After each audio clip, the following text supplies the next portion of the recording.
Hello, hello! I am Kasasagi Usagi, and I am here with Pillars of Eternity.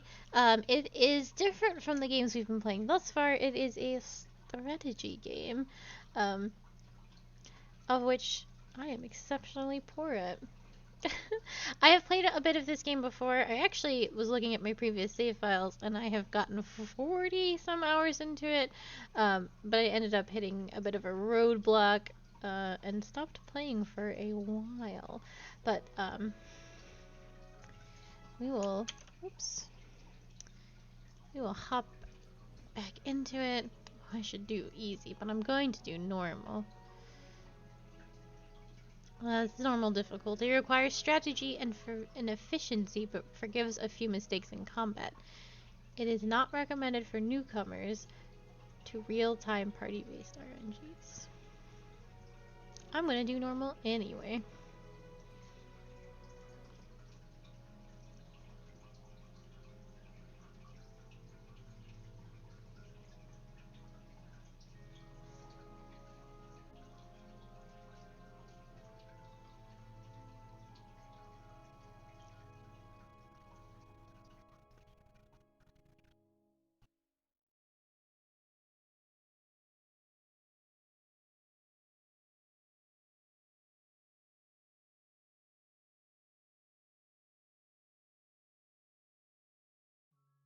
Five wagons grope blindly for the path on a starless night, their master glancing ever upward to the skies for assurance that he is on the right course.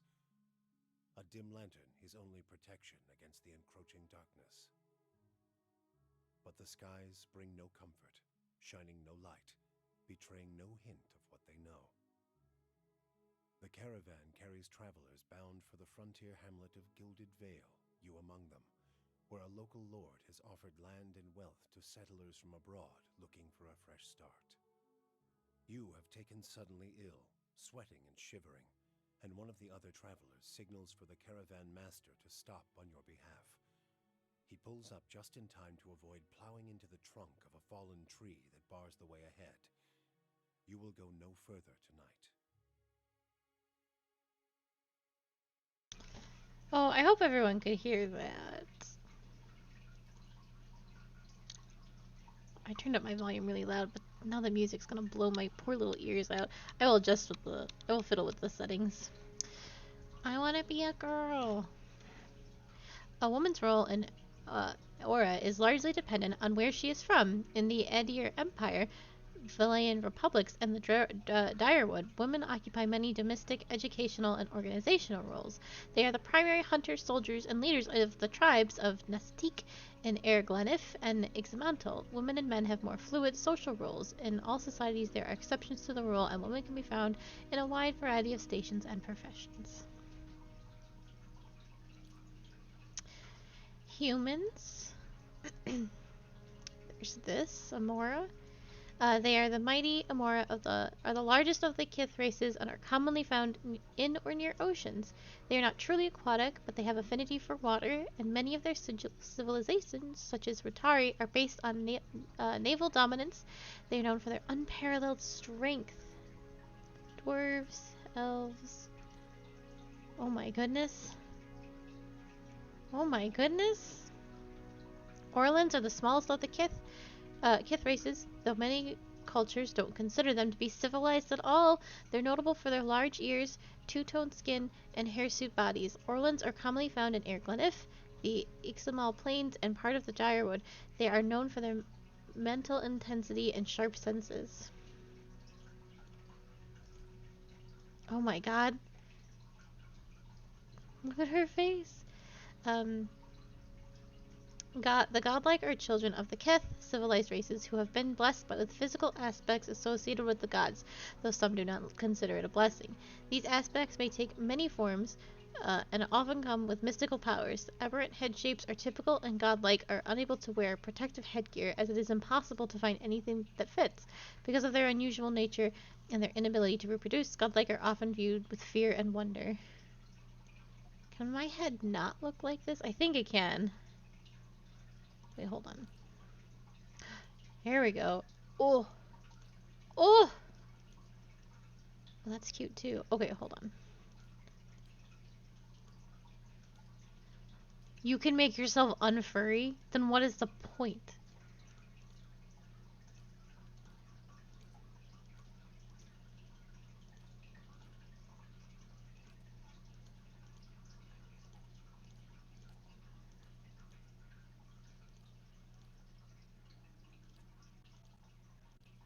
Oh, she's beautiful. Look at her.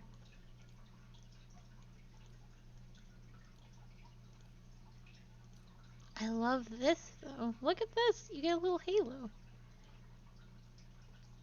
I think we're gonna do this. Moon godlike are the most tolerated of the godlike, while their skin tone and a large moon-like growth on their foreheads may be strange to some. Their appearances are generally considered more palatable by the other kith. Sailors have many beliefs about moon god and like their proximity to bring luck, though there is little agreement as to what kind of luck they tend to bring. Every encounter, when reduced below 75, 50, and 25 endurance, moon godlike generate waves of healing moonlight that restore endurance to them and their allies. This seems important and good. Oh, I can make. I can be tiny!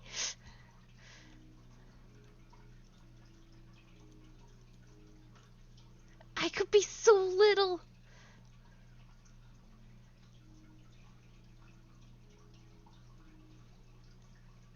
Imagine. I have to be little. It doesn't seem to matter, so I'm gonna be little. Barbarian. Chanter. Cipher. Druid. Fighter. Monk. If I remember correctly, you get basically one of all of these as companions. If you do things right, so it doesn't. Eventually, it'll all be filled out. Oh, I want to be a ranger. Rangers are warriors of the woodlands and masters of the hunt, always partnered with soul-bonded animal companions. They can be found in wild spaces all over the world. As their lifestyles often tend toward independence and isolation, it is rare for rangers to become integral parts of a large fighting force, though they are often employed as scouts and guides. Um, all rangers share a strong bond with an animal companion. The companion fights at the ranger's command and is extremely valuable for its ability to run interference. Animal companions don't do much damage, but they have high damage reduction. The link between the ranger and companion is powerful. If one goes down in battle, the other suffers as well. That I remember. Ranger's abilities.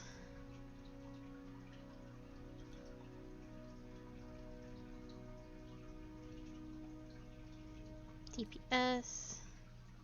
So I had a wolf companion last time, and they were not very tanky, and then when I needed them to be. So I'm probably going to go with the bear companion. Um, have naturally superior defenses, deflection, fortitude, reflex, and will. Have unusually high damage reduction, giving them superior protection from all forms of damage. Boars inflict damage. Lions can frighten. Stags activate a melee attack that does damage. And wolves do high damage. So antelope seems like the superior damage defense.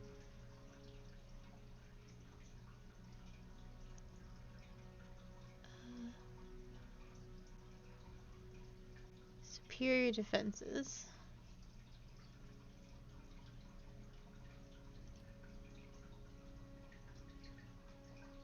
I think I still am gonna go with bear.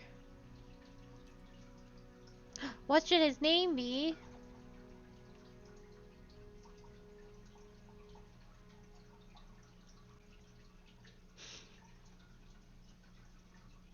What should his name be?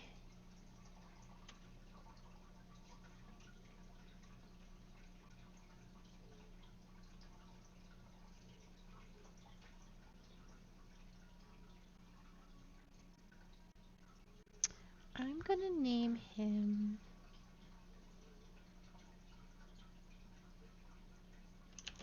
Bradley. No, I'm gonna name him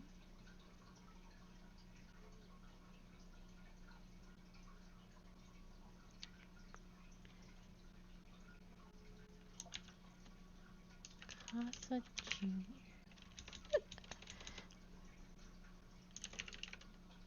Bear Bear. What about... Yeah, Bear Bear. No. Teddy. He's a teddy bear. Oh my god. Oh my gosh, I need to pick attributes so I'm not a piece of garbage. Might represents characters' physical and spiritual strength, brute force, as well as their ability to channel powerful magic. During interactions, it can be useful for intimidating displays and acts of brute force. Highly recommended for a ranger. Perception represents a character's sense as well as their instinctive ability to pick up on details and interactions. It can be used to catch someone in a lie, to make it observant comment about their appearance, or to notice something happening in the background. In combat, it contributes to accuracy and reflex defense, and grants the bonus interrupt. Well, give me some of that. I know this is important. Dexterity is an abstraction of a character's hand-eye coordination, balance, and overall grace. In interactions, it can be used for sleight of hand and fast reactions. In combat, it affects the character's action speed. And intellect, it represents a character's logic and reasoning of capabilities. Interactions, it can be useful for deduction and sudden realizations and problem solving. In combat, it contributes to the will, defense, and influences durations and areas of effects for all talents, abilities. There we go. Oh, goodness. Where am I from? And your empire. Oh, well, I'm going to pick an outfit that looks great. That's what my choice is going to be based off of. The Living Lands. Look at this. It's so fancy. The Living Lands is the mountainous region of the large northern island, renowned for its diversity of plant and animal life. Its weather is unpredictable, and its ecosystems vary dramatically from valley to valley. The Living Lands are home to an assortment of races and variety of colonial and independent settlements.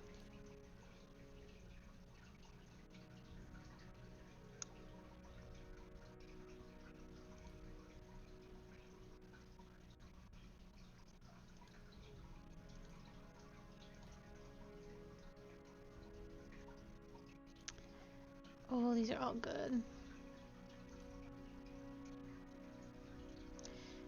Explorer or Drifter. I think I want to go with Drifter. You never quite fit in no matter where you go. Each new town is just a place to rest briefly before moving on to the next. You are more comfortable on the road, traveling the world.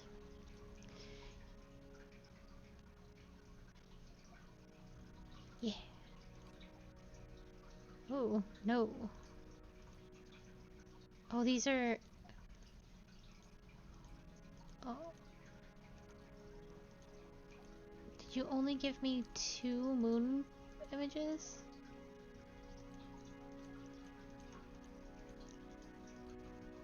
Damn it. Well, I guess it's gonna be this one. Oh, wait. Oh my goodness.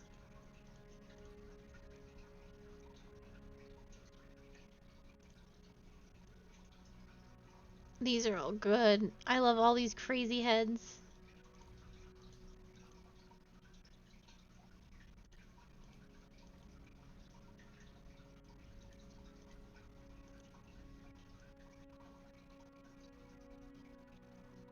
If I do that one, this portrait fits a little bit better. Not really. I think I'm gonna do this one. It looks crazy. I can change my colors? Oh no, just my outfit. Well, I like purple. And I like more purple.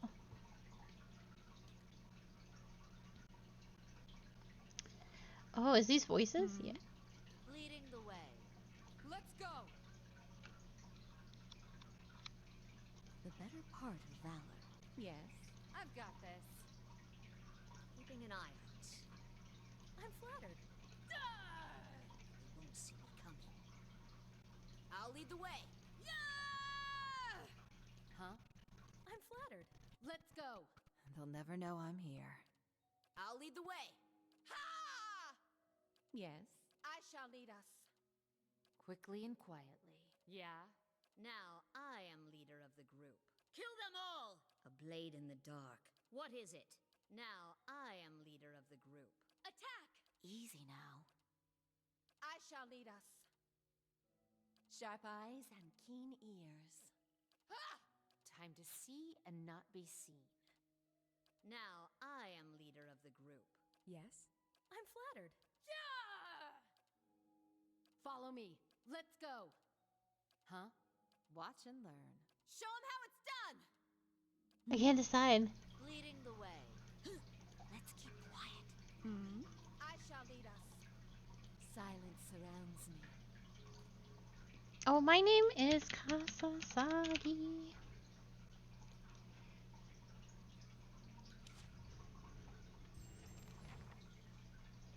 The Gilded Veil.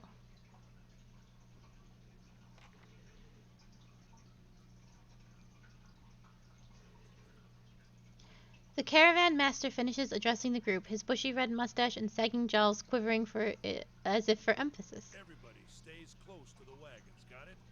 Stay out of the woods, and beasts take you if you were planning a stroll through those ruins up there. He nods towards a looming black mass on the hillside. The whole area's crawling with hut-dwelling types who'd be happy to stick an axe in you for trespassing. So mind that you don't track mud on their sacred blazing rocks. Tonight, everybody stays put, and in the morning we'll get the path cleared. Gilded Vale's less than a day out. Understood? At last, the caravan master turns to you, frowning as he looks you over. Touch of the rumbling rot, could be. There's a stinging beetle round here, carries it. You'll be fine once it passes your innards. Unless you don't drink water, of course. In which case you'll be dead in a day. There's a berry grows in these parts, small and pink, called a springberry. About the size of a fingernail.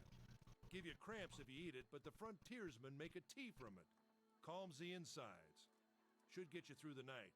You might check around, see if you can find some. Meanwhile, I'll see if we can scare you up some water. I know you want to hunt before it gets much darker. But see about refilling our water first. Got a sick one here. Odemo looks over his shoulder at his assistant, a lanky, intense man named Sparfield, who carries an old sun-bleached bow. He nods in your direction, and Sparfel nods and slides his worn bow over his shoulder. Where would I find these berries? Go on a bush that's common round here, kind of funny looking. You'll know it when you see it. Doubt you'd have to go far off the road to find one. What are these ruins? Nothing you won't see on half the hills of Air Glonfoth. Money to be made selling their knickknacks in Defiance Bay, if you don't mind getting stuck with Glonfoth and arrows now and again. They didn't build them, but I'll be the effigy if they don't watch them like a mother bear. Of course, all the ones around here have been ransacked 10 times over. Got nothing left worth half a pawn, so I hear. Your character's attribute, skills, classes, race, culture, and sex may all open up options for you in dialogue. These options are not necessarily superior to the other options or the other responses, but give you a wider variety of choices to select from. The manner in which someone responds to your choices depends on their individual personality and attitude. Who did build the ruins? Different names for them. Settlers called them Ingwithans. Nobody that liked them enough to stop them becoming ruins, tell you that much. Is it dangerous out here? Not if you hurry about your business. And not if the weather holds up. There is concern in his tone, but he does not elaborate. What kind of weather do they get out here? This time of year, rain mostly, and wind. But there's a different kind of wind out here time to time. Locals call it a beowig, born out of the ether, the spirit's path. Never seen it myself, never cared to. What are these huge rocks coming out of the ground? They don't got Adra where you come from? Well, it just grows up out of the ground like this. Goes deep like tree roots. Some of it all the way to the heart of the world, you believe the stories. It's more like a shell than a proper rock. Easier to work if you're a mason. Got all kinds of strange properties. Seems to have some kind of life of its own. Dies if it gets dug up. Loses its luster.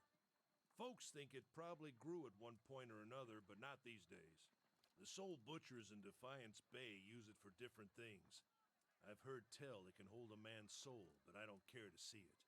Got enough to worry about without seeing something like that. I'll go see about those berries then. Take someone with you. I know you're not some helpless tenderfoot, not like most of this lot. If you drop dead, I don't want to be looking for the body. Got a schedule to keep. He scans over the travelers, resting his eyes at length on a sturdy, armor-clad woman who has spent the journey's night sleeping on uneven ground without blanket or pillow. Kalisha. Kalisha! The woman looks up on her own time. She needs to find some springberries. Watch that she doesn't drop dead. No promises. Wow. What kind of guide says something like that? Kind you can afford. Don't listen to her. You're in good hands. And I pay too well, if anything. Omnada chuckles and shakes his head as he looks at you, and then he casts a sidelong glance at her. Off with you. Aiden should have supplies. See that you're equipped before you head out. We're in harsh country. Get your berries and hurry back. And if you get so much as a tickle of wind, you drop everything and you run. Something in the air tonight. If it's a Beawick, we'll shelter in the ruins. Hut dwellers be damned. You heard the man. Let's get going before you keel over.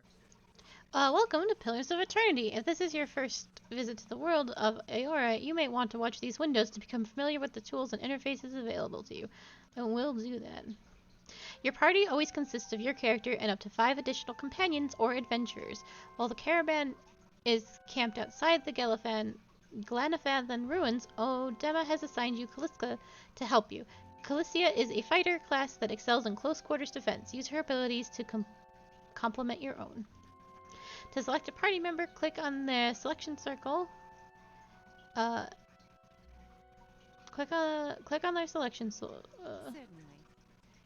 Click on their selection soldier, their portrait, or press the number button that corresponds to their position in the party, starting with 1 at the left. To select multiple party members, click and hold anywhere on the screen and drag a marquee over the circles in the party. Oh. To move selected characters anywhere, click on the screen where your cursor encircle and 4 wedges. All selected characters will path to their corresponding positions in the formations. If you see a red circle with a slash through it, you cannot walk on that part of the map. When multiple party members are selected, the action bar is hidden. To see an individual character's options, select only that character.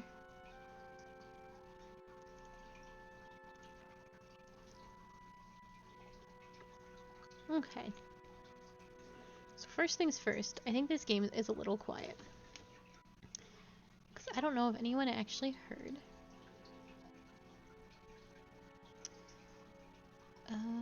Sound. So let me turn this back down so I don't blow my poor little earsies out. I'm gonna bump this up. I'm gonna bump the voices up.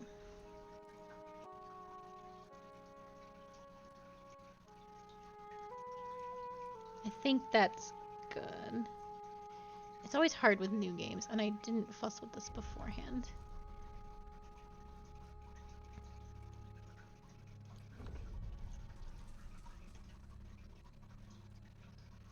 Oh?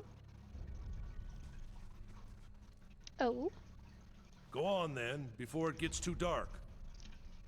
Most people you encounter in the world are neutral or friendly. You can interact with them by clicking on the selection circle. Many characters will simply greet you and go on their way, but others will have larger conversations to explore. The merchant, Heodin, is a conversationalist that opens a store with equipment for sale.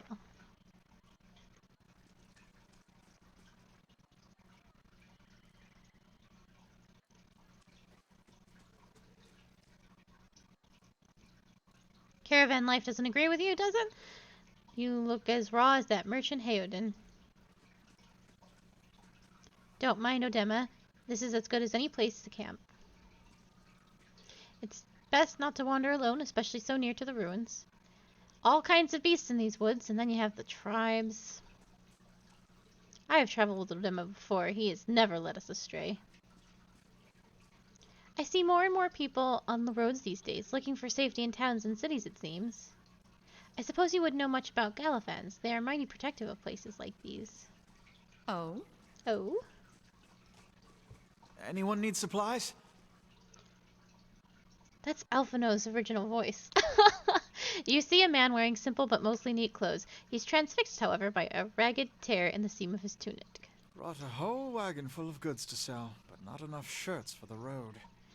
He shakes his head and laughs when he notices you. He scratches one cheek with his knuckles. It's covered with uneven stubble, as if he hasn't quite gotten used to shaving on the road. Say, is there anything you need? I've got some basic traveling supplies for sale if you'd like to take a look. Who are I'm a you? trader, originally from the Adir Empire, but I've been trying to establish new business out here. Life on the road has brought some unexpected challenges, to be sure. And I'm sure you've noticed how prickly the locals can be. But we're here to make the most of things, right?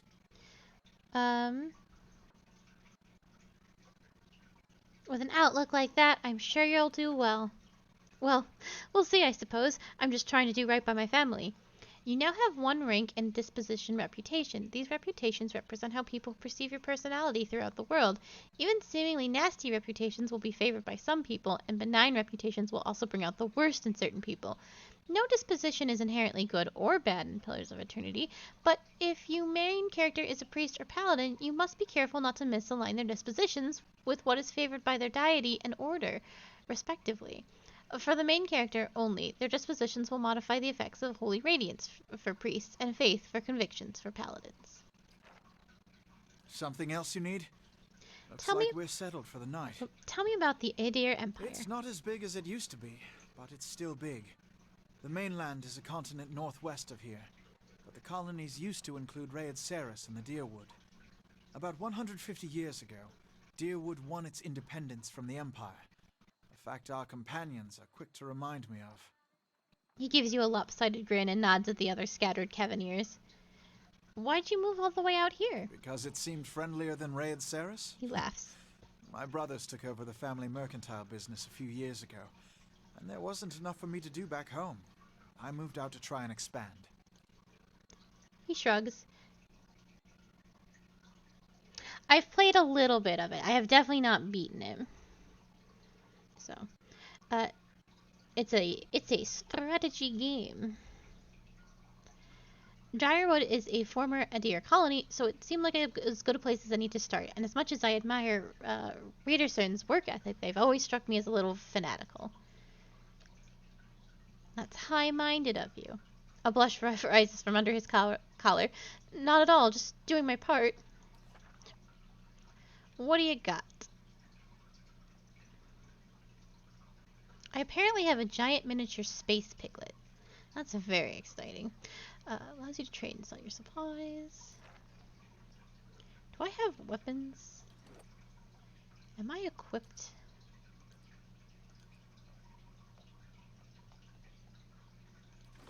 Oh, there we go. I have a bow. And that's about all I have. I'm so little. What do you have? And you have an axe and a... Wait, I wasn't done. Something else you need? I want to see what you got. Show me what you've got. I only have 100 gold. Well, fuck it. Moving on with my life. Exploration is the key in Pillars of Eternity. As you make your way through the Eastern Reach, open the area map to see what parts of the map you've already been to and what is left to explore.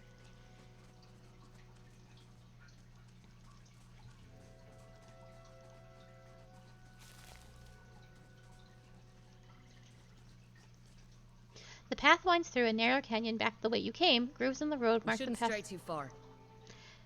Grooves in the road mark the passage of hundreds of caravans. Let's check by those outcroppings. Uh-oh. Pillars of Eternity combat uses a pausable real-time system. Because you will often manage more than one character at a time, it's a good idea to pause the game, issue orders, and resume real-time to see the orders play out. The option is... Okay, this is where everything goes downhill for me. Okay, so I have me. Actually, I have my bear.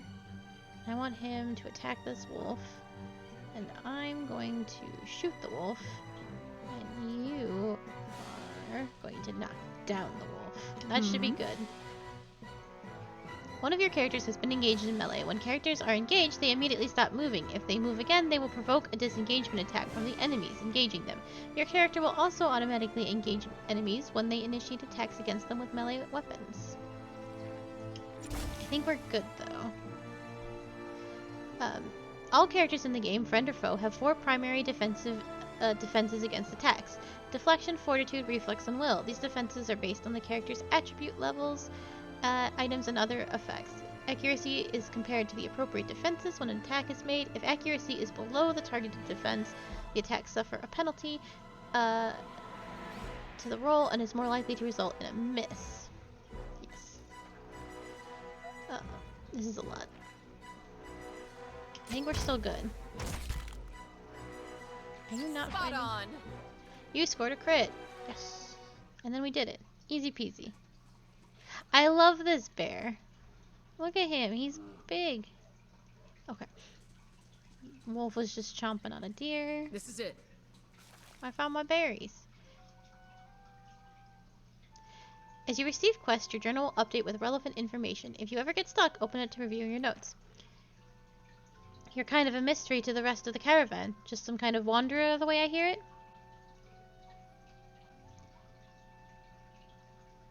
Oh, these are all rude. That sort of thing happens with orphans. Yeah? How is it you happen to come here? I've never had a place to call home. Still looking. You've got a lot on your mind then. Hopefully things work out in the end, but in my experience, they don't always. Calicia breathes in her surroundings. Been a long time since I've been this way, but I always did like it. Lord Roderick's offer makes a girl think, I'll give him that. You here to settle like the rest of the lot? No, I'm just passing through. That's usually the case with the big city, just a little ways further up the some road. Where you headed? Nowhere. I'm going to continue to the city and see where it takes me. Closest one is Defiance Bay, the capital, a few days out. Got its nice places and its not so nice places, same as any city. But the Duke is a good man, as I hear it. Oh, I named him Teddy. Anyway, I'm wasting time here. Odemo will give me an earful. Let's be on our way. Why are you here?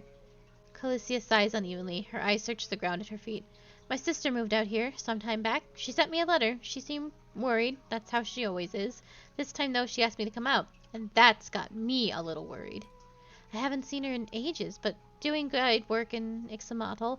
But I'd do anything for her. She's a much better woman than me, so I'm here, and we'll see. Odema I've worked with before. He doesn't usually drive a route this way, but he's doing it for me. Tell me about yourself. I've got simple needs. I like open skies and far horizons. I find work that lets me live that way. My family wanders too.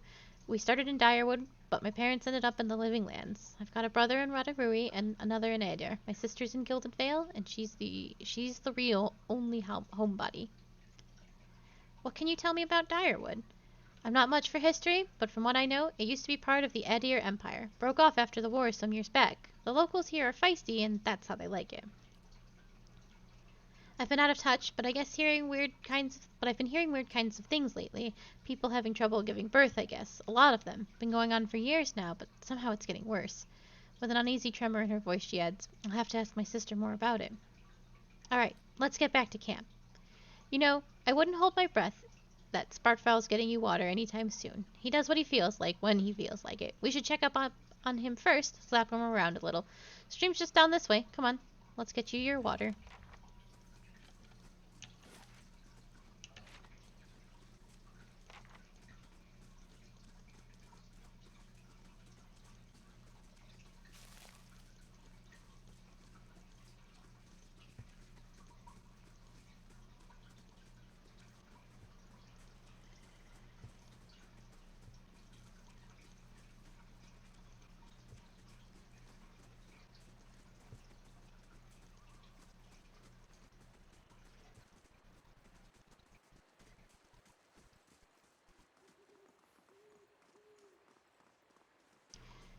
What a surprise. Sparfle went hunting. This is recent. Not good. Huh. You crouch at the riverbank and dip your water skin into the cool water while Calicia waits nearby. Keeping watch, as you rise, you notice her look up sharply towards the tree line. Out of the tree emerges Sparfell, one of the guides, barely discernible in the dim moonlight. He no longer carries his bow, and there is a strangeness to his gait. His stride wobbly as he moves towards you with labored breath. Sparfle? Are you alright? Calicia frowns. Sparfle's toe catches on a rock, and he collapses forward in a heap, the feathered shaft of an arrow planted between his shoulders like an enemy flag.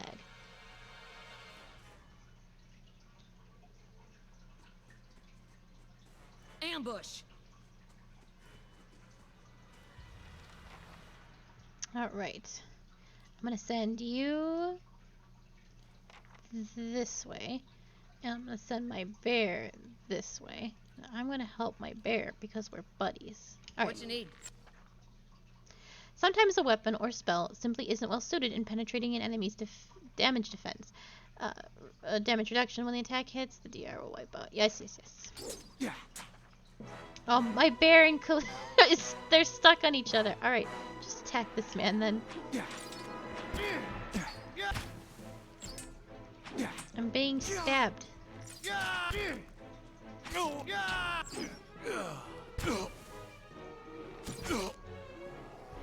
Oh.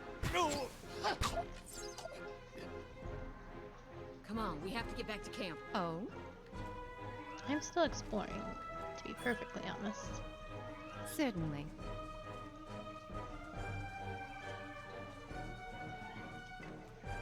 Here? Hell yeah. So control... I still want to explore. The footprints found around the campfire are indistinct and may have been here for days or longer.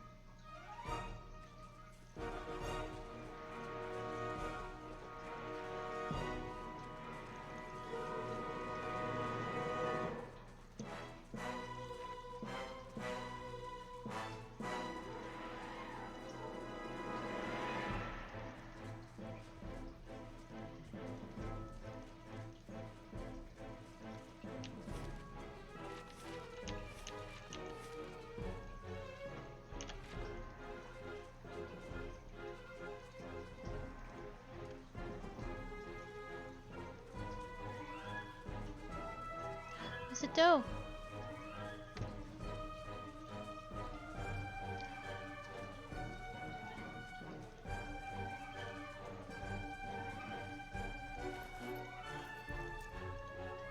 A corpse is cold to the touch, and a ripe smell wafts from its putrid waves.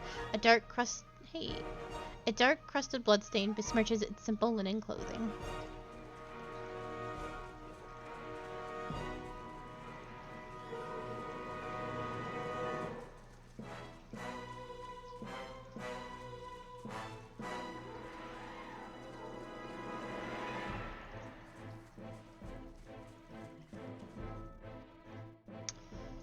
Okay, you go that way, and you go that way, and don't get stuck on each other, for the love of God. What you need? Oh?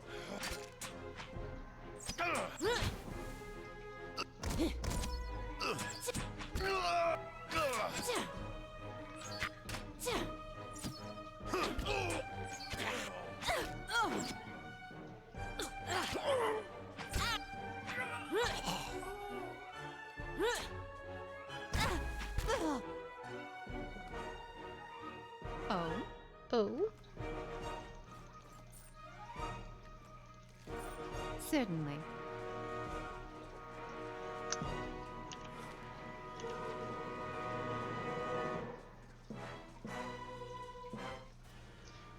All around you lie the massacred remains of the other travelers, peppered with arrows and knife hilts, splayed with bug-eyed and filthy. Calicia puts the back of her left hand to her mouth as if to ward away some poisonous vapor. A handful of dark figures stands above the fallen, treading on limbs and backs and heads, jerking their axes from bodies as if from half-split logs. One of them, towering and severe, with a thick beard tasseled with knots, holds a wet blade at the neck of a man you recognize as Heodin, the last of your caravan left standing. Lay down your arms, trespasser! Do not forfeit this man's life for a fight you will lose.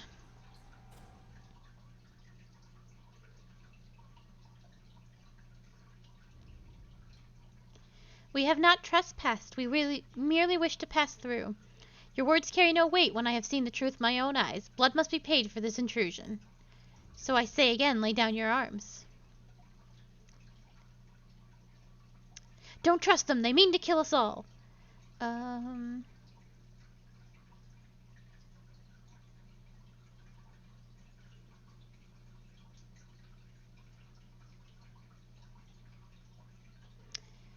Your courage is a mask, and none of you has yet slain a true warrior. The man's brows creases, questioning. We have killed many trespassers like you. Your kills are sloppy. The wounds on these people are inefficient and off target. This is the work of an untested man, accustomed to carelessness. The man bares his teeth, and he looks at Heoden helpless, his eyes shut tightly for the killing blow. The man spits. We'll see whose courage is a mask. He shoves Heoden towards you, and as he does, the man rakes his blade alongside against Heoden's torso. Heoden screams and stumbles forward, a wide gash in his clothing beginning to bloom crimson. The man sets his feet to engage you, his axe raised high. Okay. Bear. My good friend. Heoden, can you take a hit? What are you?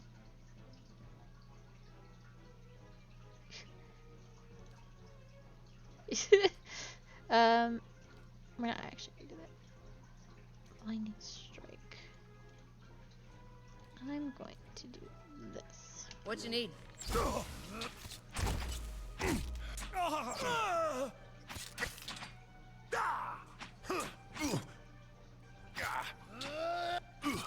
I don't think I'm doing anything. Well, that's fine. It all worked out.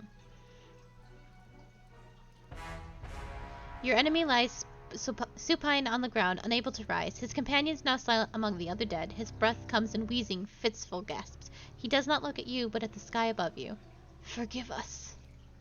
Barely audible beneath his choked sighs, a whisper of wind stirs the air. At this, the man's eyes roll back and he closes them. Good, good. The gods are just. A queer smile crosses his face. I am ready. The wind begins to swell, whipping around the camp, electric and volatile, upending pots and rattling tents like an angry spirit. You can feel it begin to seep beneath your skin, and where it pierces you, it feels as though it is rending you apart from within.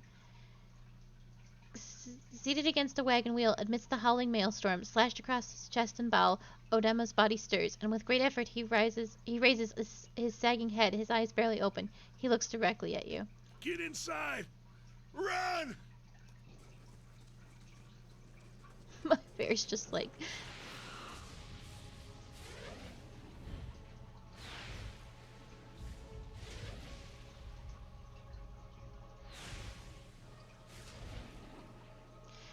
Straining against a gale that threatens to pull you off your feet with every step, you set your hands on the worn folds of weathered rock and set about pulling yourself up the precipice. With a last burst of energy before your arms give out, you swing yourself upon the ledge. Heoden trails behind, slowed by his injury and delayed by his early hesitation. As he nears the face of the rocks, one of the fallen attackers, who had been feigning death, lunges it for Heoden and topples him into the rocky ground. Restrained, Heoden lashes out against his fatigued assaultant, but struggles to break his hold. They are close to you. From your position, you would have a good chance at hitting your mark. Well, I don't have dexterity, so I'm going to fire at the attacker. Your aim is true, and the hit jars Heoden loose. Lurching to his feet, Heoden clambers up the base of the rocks, and as he nears the tops, however, the wind flares, pulling him sideways and tearing one of his hands free. But diving out to hold onto the hard rock, you manage to catch hold of it, securing his other hand. You pull with waning strength, and it feels as though your arms will be jerked from their sockets. They hold just long enough for Heoden to set his feet and join you on the trembling ledge. There is a deep resonance to the swelling wind now. You feel it in the rocks beneath your feet and inside the cavity of your own chest, as though it would shake the marrow from your bones. Each new gust menaces the old stones before you, loosening connections, unsettling balances. As you dart beneath the old archway, the entire portal begins to fall beneath its own weight.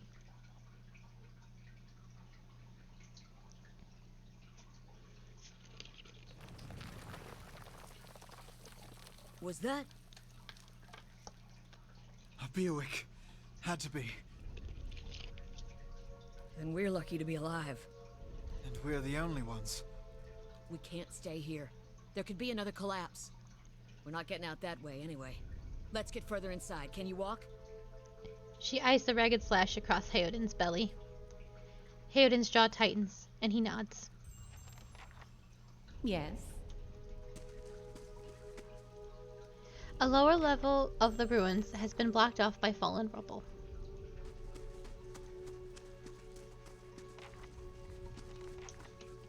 Let's control.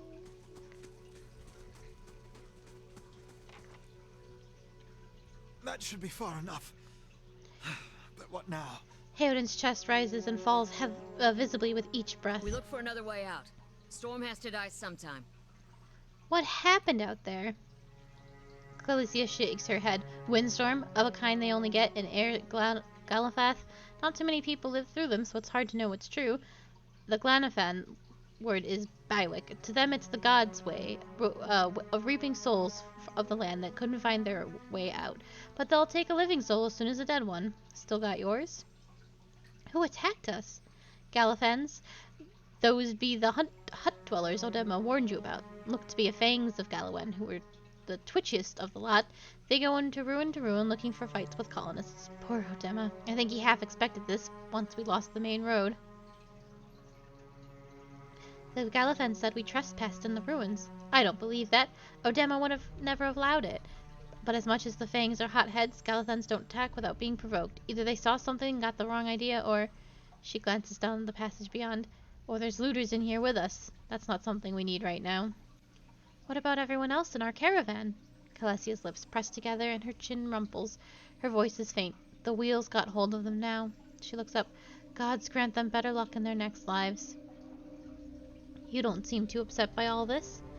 Calessia looks you in the eye, a volatile current running beneath her voice. Maybe you just don't know me enough to know what upset looks like.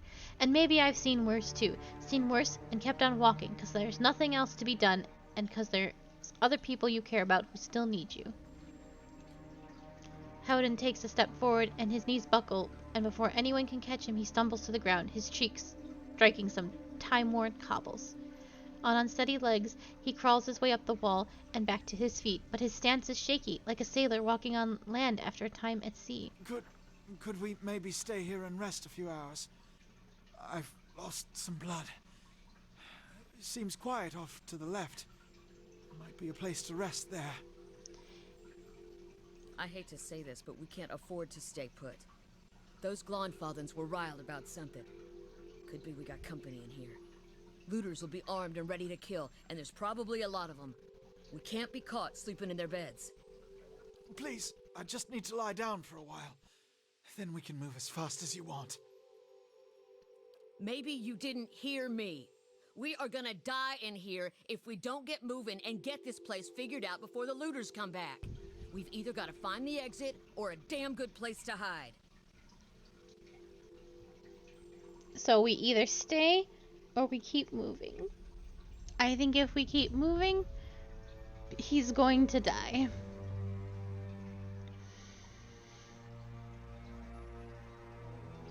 So we're going to not do that. We have got to take the risk and let him rest. We need all three of us at full strength. This will be the end of us. No offense, but there's people out there I'd much rather die for. Thank you. Thank you. Howden takes your hand in both of his. Oh?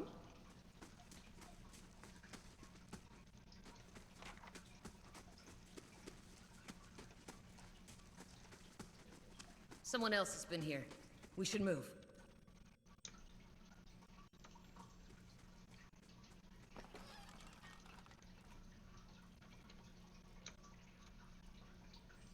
Yes.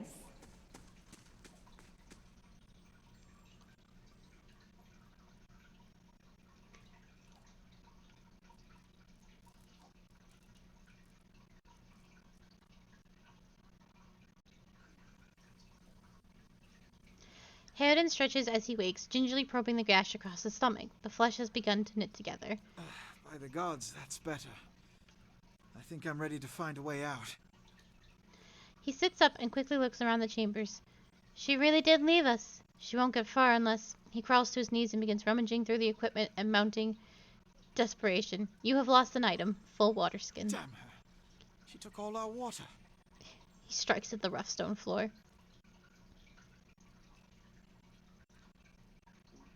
If we hurry, maybe we can catch her. Oh? Oh? Yeah, so she bailed on us. But I figure we wouldn't have him if we had kept moving.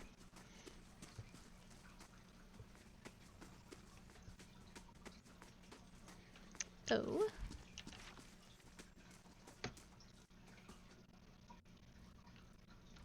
A trembling, sickly creature emerges from the dark, clutching a spear. Knobbly elbows and thin ribs show through its scaly flesh, but you recognize it as a Zarup. It watches you cautiously, breathing in ragged sighs. It's okay, I won't hurt you. The Zarup recoils, fingers still wrapped tightly around its spear. The creature cocks its head and approaches you, a soft clicking sound emanating from the back of its throat. The creature sniffs around you and finds nothing of interest. It steps back and resumes its defensive posture. Raise your arms and stand still. Alright. I don't want to fight him. He's sick. I think I can go around anyway. Look at the tiles. What are those symbols? Oh no. I think that's her. Poor Kalisha. Oh? Well, I will take all my stuff back from you. The Eastern Reach is a dangerous place full of lurking enemies and carefully concealed secrets. Enable scouting mode to move stealthily and search for hidden objects and traps on the door. I don't know how to do stealth mode.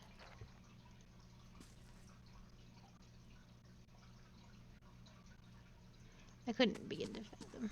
Yes.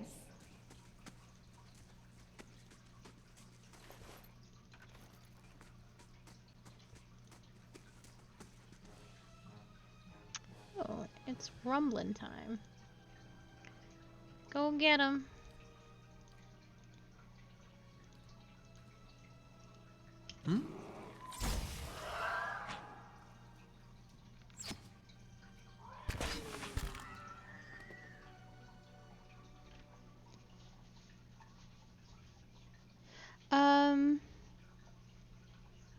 Your party can definitely die, and then you can start over. But your choices have consequences. Because I'm familiar with the early part of the game, so you had a choice because these aren't permanent party members. If you had gone with her, then he wouldn't have made it and died. But I chose to stay with him, so she goes and dies. Yes. There was no saving them both. You had to make a decision. Take a look at the wall. Think we could get through? But if your party members die, like actual party members die, they will come back. But they're it's all the NPCs that they get one chance. But these aren't true party members at the moment. A crack runs along the wall from floor to ceiling. A light gust of air passes through it. Use the hammer and chisel to weaken the wall. You set to work. The cracks lengthen and widen with your efforts, but the process is more taxing than you expected. Sweat beads at your forehead and your muscles begin to ache. I will continue chiseling. After several long moments, you begin to see light on the other side. With one final tap, several blocks of stone shift, then tumble loose, clearing a gap just wide enough to pass. Yes. I could scout ahead, see what's around the corner. That's okay. I don't remember how to do that.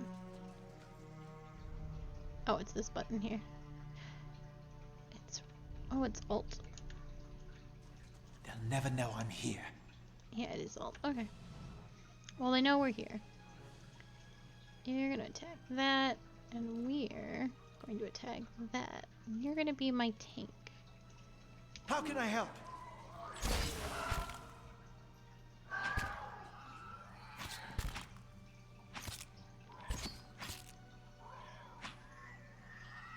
Yes.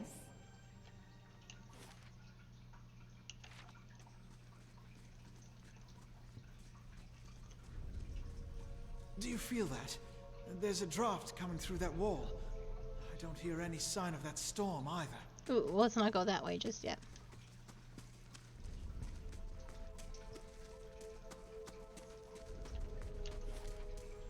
Unless there's no other way to go. Which do seem to be the case.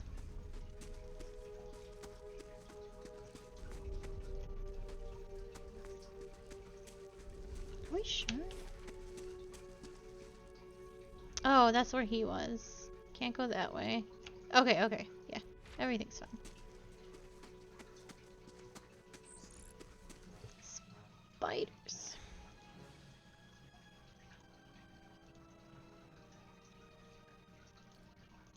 Hmm? Oh, I didn't pick for something for me to do. Oh, my bear decided he didn't care about me. Teddy, how could you betray me? Yeah, and then this is back the way we came.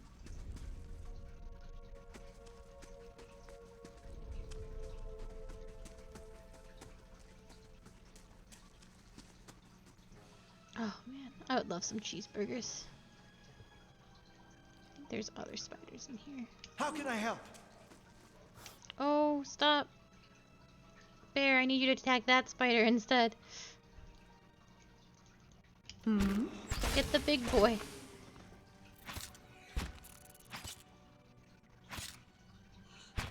Oh? I feel like I'm not doing things usually. My bear's gonna die. Woo! Just barely. Oh? He's not a very good tank right now.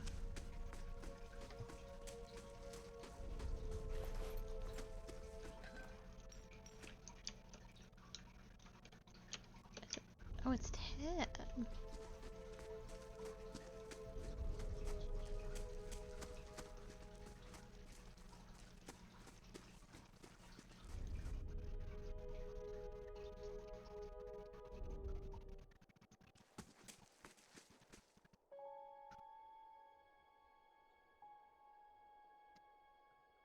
Four figures stand before an otherworldly apparatus, an ancient structure of chiseled adra and metallic veins, ominous and looming like a silent observer. Standing motionless in their midst is what appears to be a human body, colorless as stone or ash. The other figures gaze upon it in what might be contemplation. From your vantage point, you are well observed from their view. Well obscured from their view. The figure closest to the machine stands out among them. A thick gray beard frames the otherwise hidden frames a face otherwise hidden beneath a metallic mask. His faded robes are embroidered with runic language unlike anything you have ever seen, and he wears a strange black headdress with two protrusions that jut out like the wings of some benevolent creature. Oathbinder, bear witness, and see this man has kept his word true to his last breath, full to his blood's last drop. Guide his soul, queen that was, and regard it among your favored. Let his life by the key be his confession. Let his death by the key be his absolution. May he walk the world ever free of the crushing weight of the book. Your brother has done his part, and you have seen the power of his contribution. I will accept no further hesitation from the rest of you. In the sight of the queen that was, will you fulfill the oath? Will you take your place beside your brother in the endless esteem of her memory that is without flaw? Step forth, and be assured of the great worth of your life's course.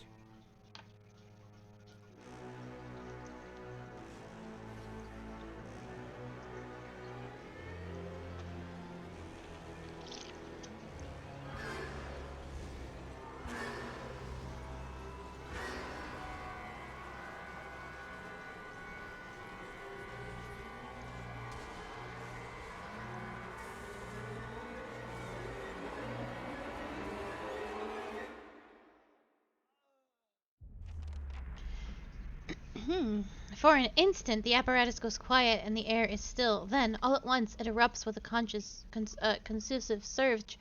Light floods your vision, and you are knocked to the ground. Your head snaps back as you land, and pain wells into the back of your skull, washing your last thoughts away into a black, unconscious void. You open your eyes to a different place, another time.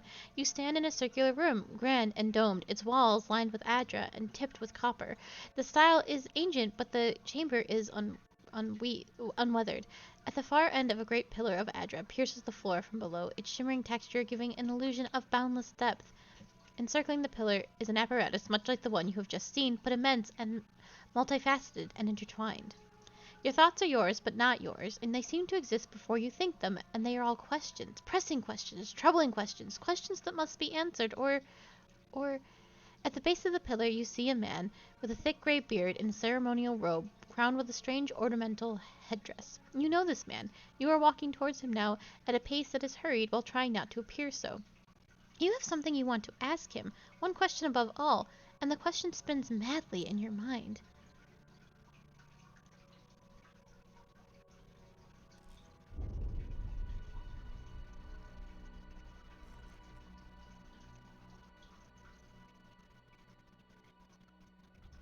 You awaken to find your malice has broken, only to be replaced with something far more concerning.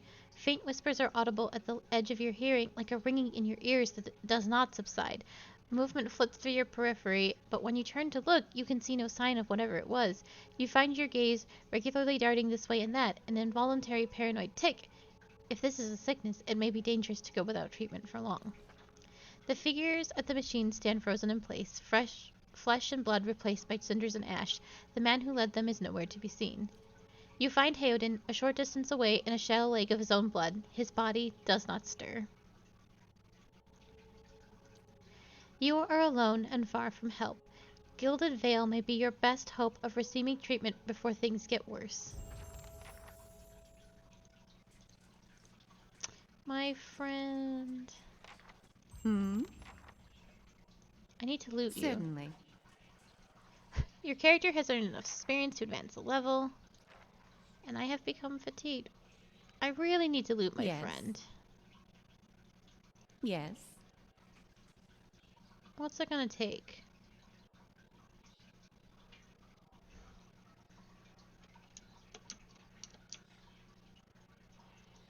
There we go. Thank you, sir. Oh, he's naked. That's not appropriate. I need you to hide him. There we go.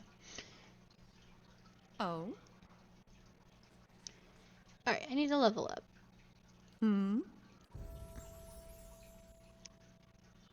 Ah. Survival allows characters of any class to avoid being seen or heard. It is used automatically whenever the character is in scouting mode. The higher this character's skill, the closer they can get to the enemies before being detected. That does not seem... Oh, I already have some... Athletics. Adventuring is tiring work. In addition to the hazards of mortal combat, adventurers have walls to climb, rivers to cross, and pits to leap over. Once per encounter, characters with athletics can use the Second Wind ability to recover lost endurance. A higher athletics score increases the effect of Second Wind. In conversations and scripted interactions, athletics is used for physical feats like climbing, swimming, and jumping. Lore represents a character's accumulated and miscellaneous knowledge and trivia, often of occult and historic topics. Outside of conversations and scripted interactions, lore is used to activate scrolls. Higher lore values allow the character to use higher lore scrolls. Traps and locks can be a problem for even the toughest adventurers, draining their resources and maiming or killing those who are unfortunate enough to trigger an unseen floor plate. I know, it's so good though. Like, she's so cool. She's got crazy horns.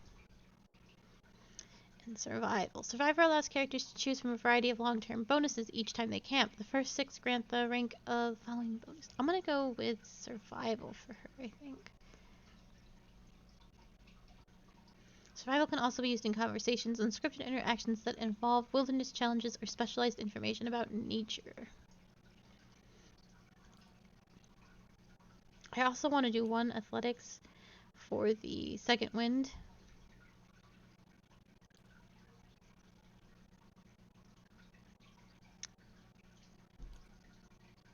There.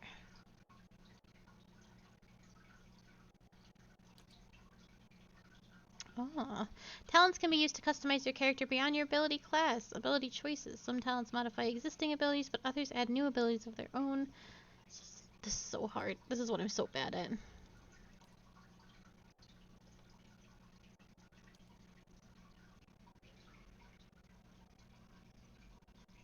I feel like I already have this ability.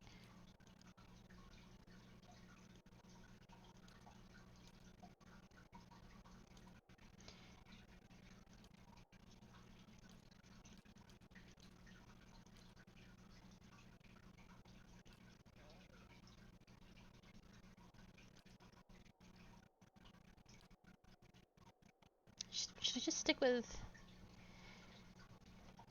glass stuff? I feel like maybe.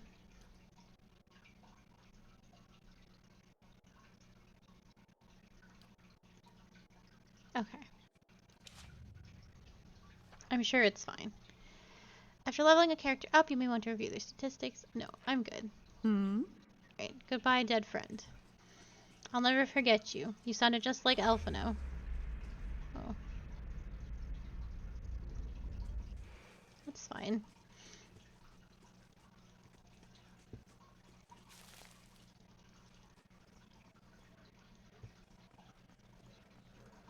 You guys okay? Do you have any loot?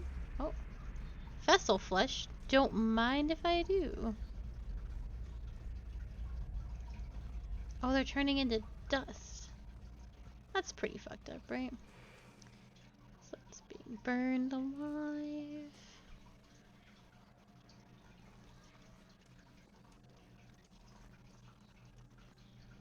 The massive structure is formed of stone, ardra, and copper and covered in strange glyphs. The air around it vibrates with an unusual energy.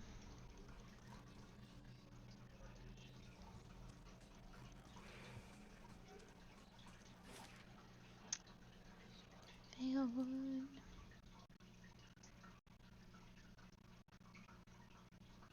Oh, I'd welcome some rest.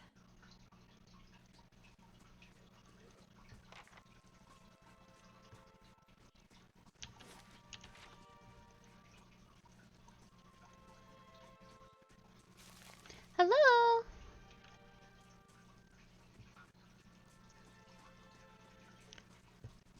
Ahoy hoy!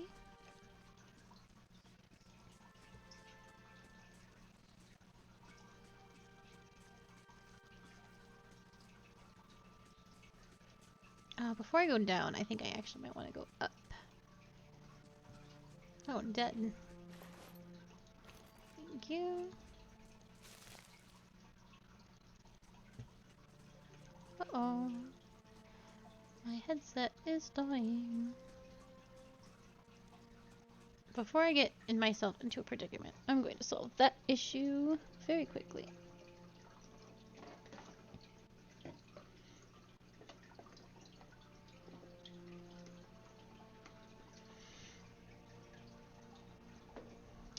Things are good. How are things with you?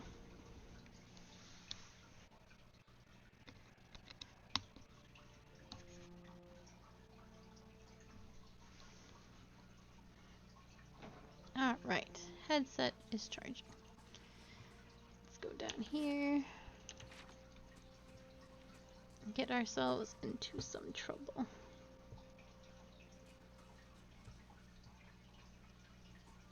Oh. Oh, I saw a dude. That looked frightening. Okay. Just gonna keep pretending that we didn't see anything. Unfortunate. Okay. Go get him, bear. Yes.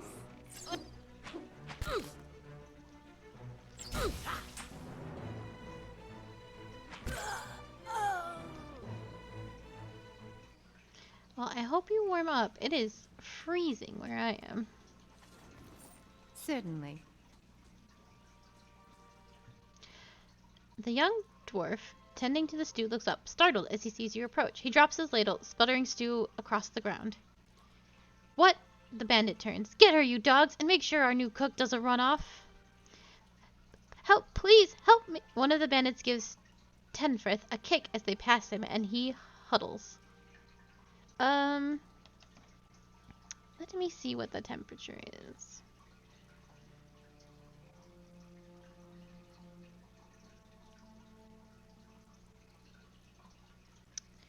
It's 3 degrees. But it feels like -6. That's in Fahrenheit. I don't know what that means in the rest of the world terms. Celsius.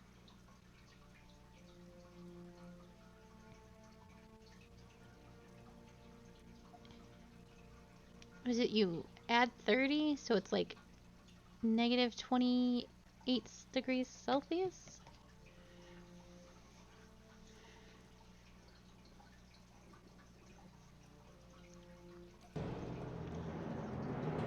Oh, there's many of them.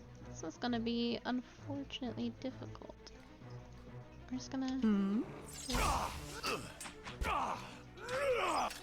Bear, you gotta be so strong for me. Bear, get him.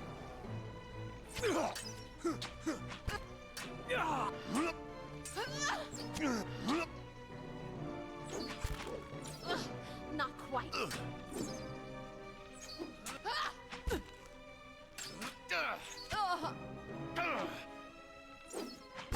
My bear is so strong. I turned on the heat and I do my best. You gotta bundle up. Oh, I'm not shooting this man anymore.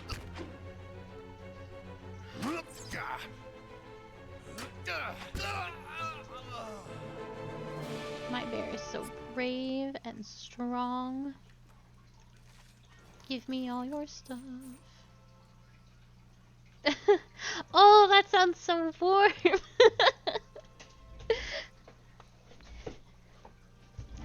That is like, that's not warm, but that's like a cool crisp fall day.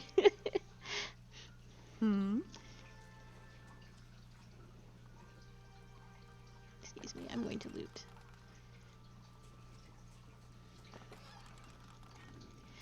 But yeah, if you're used to much warmer temperatures, that is quite cold. Good day, stranger. By the flame, thank you, thank you, thank you. I thought I'd be stuck cooking for those ignorant weasels for the rest of my life, or until they were bored with me, I suppose. I must get back home. I only hope they haven't hired a replacement. The dwarf looks aghast. Listen, next time you're in Gilded Vale, stop by the Blackhound Inn. I'll let Pasca know just what you've done for me, and I'll be sure she'll do right by you in turn. Yeah, 30 is quite cold.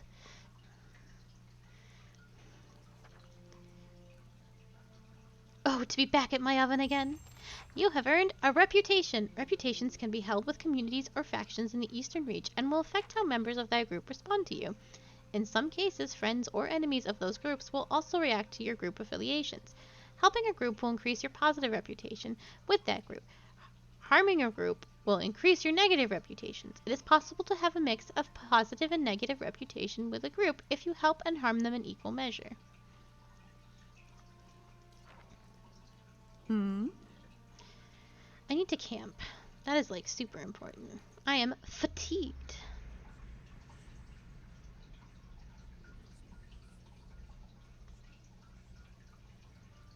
Certainly. Certainly.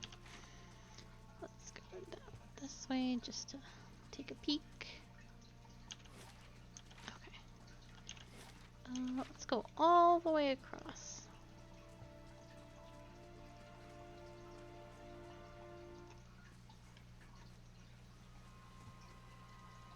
Can I cross this? I can.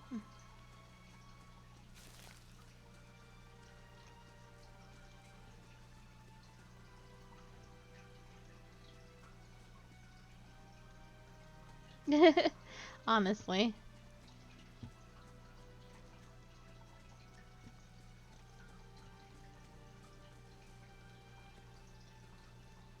I'm having trouble looting. Why is that? Who can say?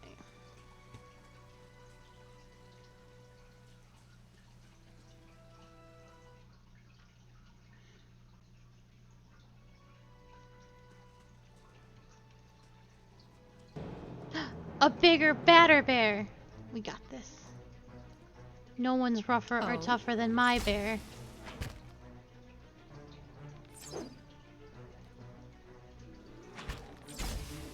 Uh-oh. My bear! He slapped my bear so hard! Ouch! When a party member is reduced to 0 endurance, they are knocked out. This means they are out of the fight, but as long as your side is victorious, they will regenerate their endurance when combat ends. Even though endurance regenerates after combat, health does not. Keep an eye on the health bar left of the character's board to prevent characters from them being killed or maimed. Certainly. Oh, he one-shot me! That bear slapped me so hard!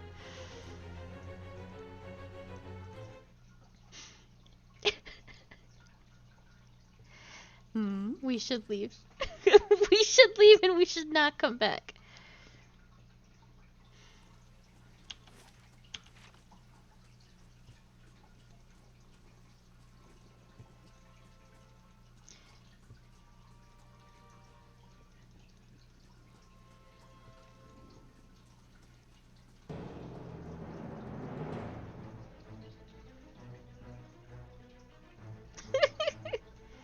Yeah, we'll watch this stack of 3 toddlers smack this baby wolf. Oh?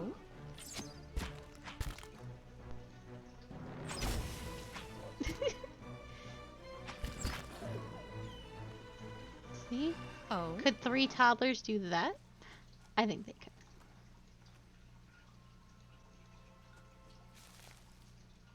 Oh? Oh. Oh. I'm regretting this voice. Oh. Scattered pieces of a crate are strewn across the dirt, along with a few muddy vegetables. I can wash them off. It's raining.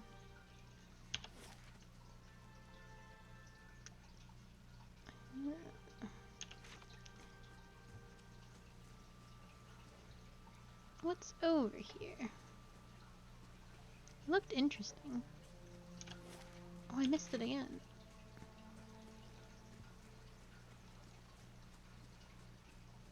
Oh, it's nothing I can get to. Or did I miss it? Oh no, I just... Hold on. I want to go here. There we go.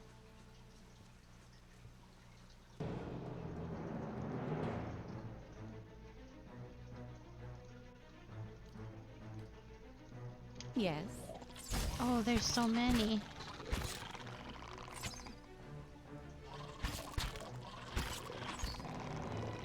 Okay, Big Bear. You can do it. Oh?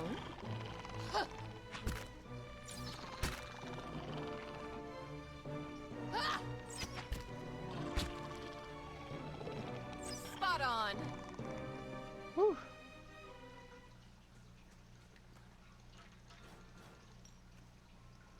I was worried that was going to go badly.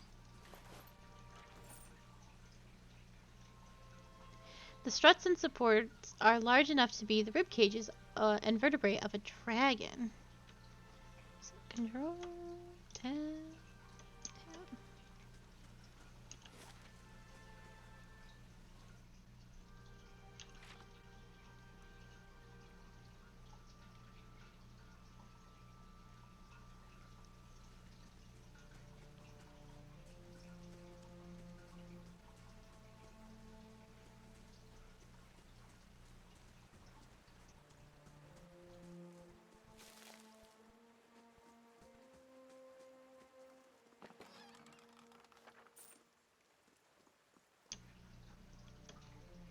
The grass is still flattened behind the wagon's wheels. Barrels of cabbages, potatoes, and squash have been overturned and abandoned.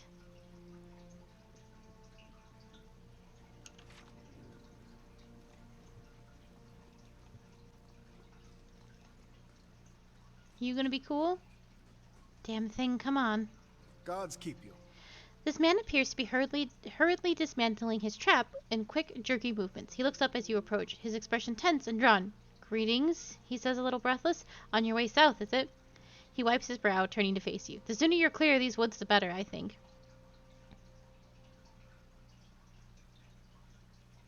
Never mind the woods. There is a strange machine in the ruins up north. There were these figures clad in black, performing some kind of rite.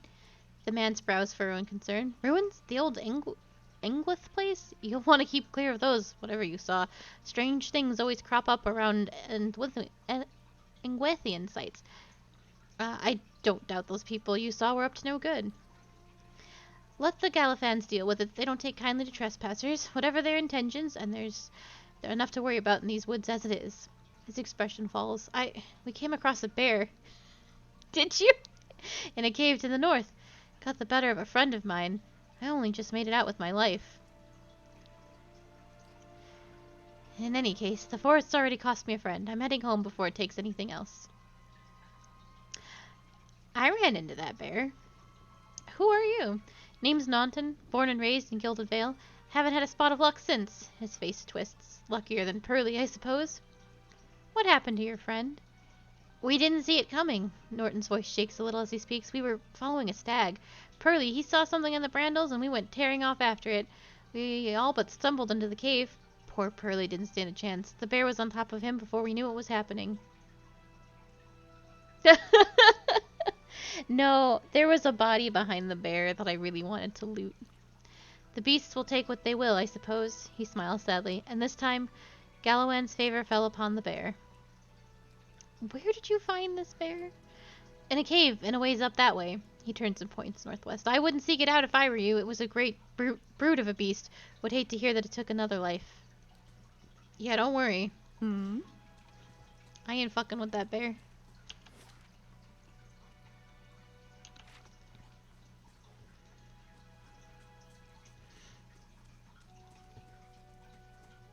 Anything else? Did I get it all mostly sorted?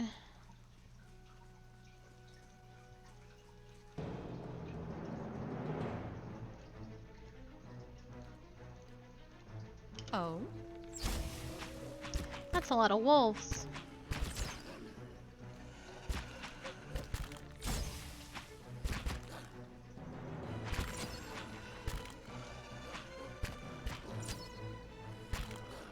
Let us end this!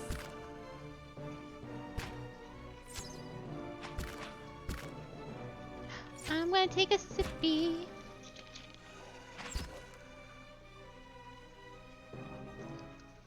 Thank you so much. Yes.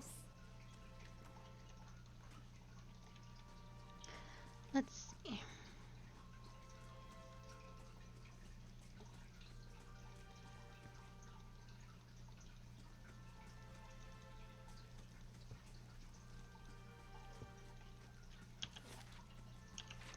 I guess it's time to go.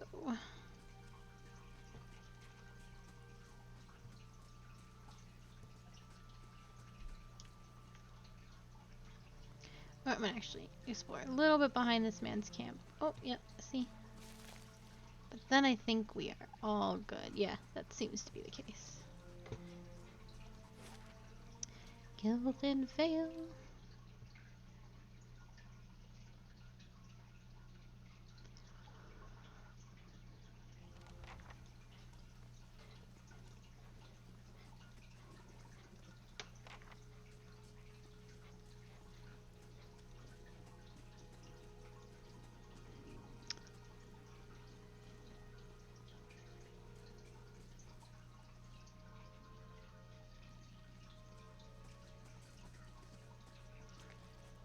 You must be one of the new settlers. Welcome to Gilded Vale. You'll be pleased to know that we've had some recent vacancies here. A man approaches you, his skin as dull and gray as the desolate village behind him. He scans you with sunken, lifeless eyes, his voice a dry croak. He glances at the gnarled, leafless monstrosity of a tree next to him. Do you welcome everyone this way? The only answer you hear is the buzzing of flies from the tree. Of course, we'll need to make some inquiries first. The inestimable Lord Radric VII has taken great pains to insulate our town from Widewind's legacy. Have you ever conceived a hollow-born child? He appraises you over half-moon spectacles and scratches his chin. That's a rather personal question. And an important one nevertheless. Lord Radric has made it his first priority to eliminate this scourge from our village. I should warn you, stranger. Here in Gilded Vale, we have a special place for dissidents, charlatans, and those who would hide a curse in our midst. He steps to the side and inclines his head over so slightly towards the deformed tree. His lordship's wife is with child and due any day now. Without his approval, I shan't be able to find you a permanent settlement. It will have to wait until after the birth. We can continue our interview then, after the bell tolls from Radric's hold to signal my lord's new heir. In the meantime, you can find temporary accommodations at the inn just southwest of here.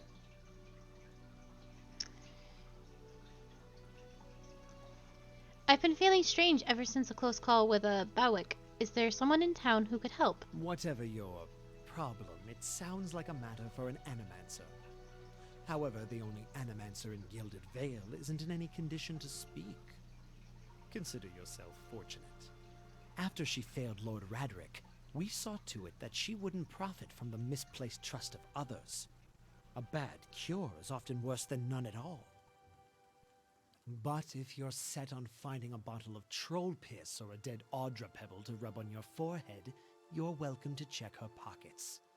A little corpse stink is nothing when you're digging for shit. My advice, however, is to be satisfied that you escaped and leave it at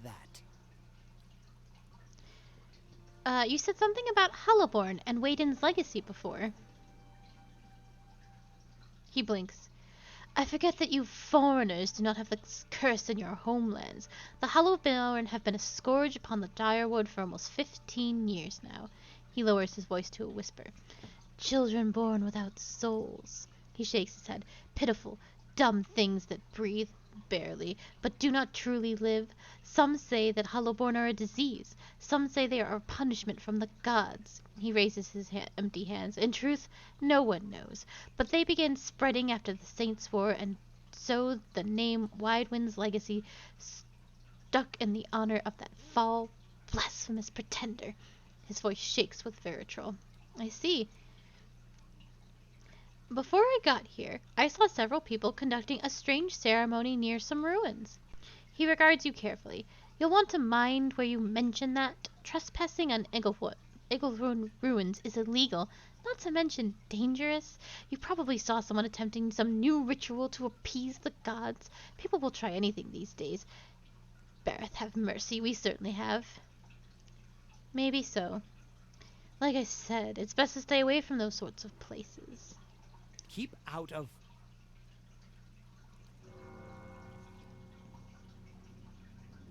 Listen! 2 tolls. Let that be the last. 3. Gods have mercy. It seems your arrival is ill-timed. Urgent looks out towards the east, his expression unreadable. He blinks slowly and turns his attention back to you. 3 bells toll only for the death of a Radric. I fear Lord Radric's heir is lost, or else Hollowborn, and so lost all the same. You should tread carefully. Circumstances have changed a great deal. A particular spasm crosses his face, and the corner of his mouth quirks up into a mirthless smile. What happened? He shrugs one bony shoulder. I will know more details when the messengers arrive. The vagaries of childbirth, perhaps, but that is none of your concern. What do you mean? You come to us at a time of mourning. The legacy has struck at the heart of the Gilded Vale. Our efforts to redeem ourselves in the eyes of Bareth must be redoubled. He sets a steady gaze on you. Does this affect the Lord's offer to new settlers? I can be sure of nothing right now. I advise you get some rest. The inn or a stable for all I care. Find me afterwards. I will know more soon enough. Farewell.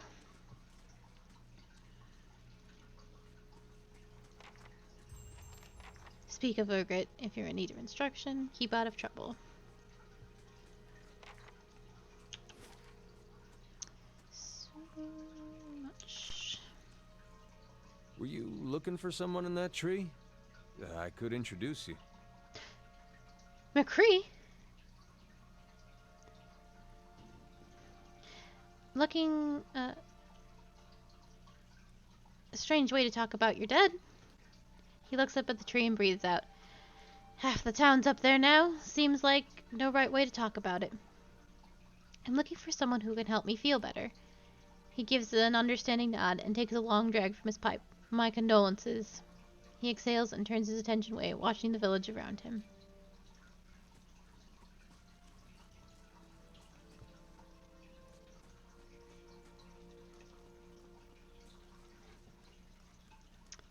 I'm gonna go in there. Papa says the temple is cursed. As you near, you feel a vibrant history contained in the essence of this man's soul. Voices from its past seem to call out to you. You see a pennant waving tall and sluggish in the wind, a rising sun embroidered on the banner, and vanguard of a small troop of paladins. The atmosphere is buoyant, if restrained, and their armor has not yet been tarnished by the elements. This expedition is fresh, young, filled with zest and zeal. At their head stands a commander, awkward in full armor but determined in step. Despite the excitement of his fellows, he does not smile. There's a twist to his mouth, his countenance grim. He throws up a hand, halting his troop. Silence falls among them, reveling in a dark thunder, deep and low. He orders them to ready their weapons and spread out. Eyes dart from the horizon to horizon, next twisting to see the source of the sound. In the distance, dust and lightning rise from the ground as Stygian clouds race towards them overhead. The soldiers stand, only the staccato movements of their breath betraying their nerves. The commander closes his eyes, calling a blessing down upon his troop. Invigorated, invincible, they wait as the enemy draws closer, poised to attack.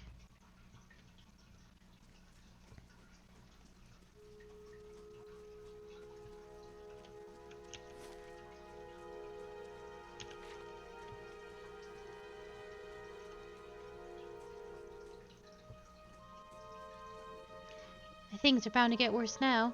Did you hear the bells? Bad news, I think.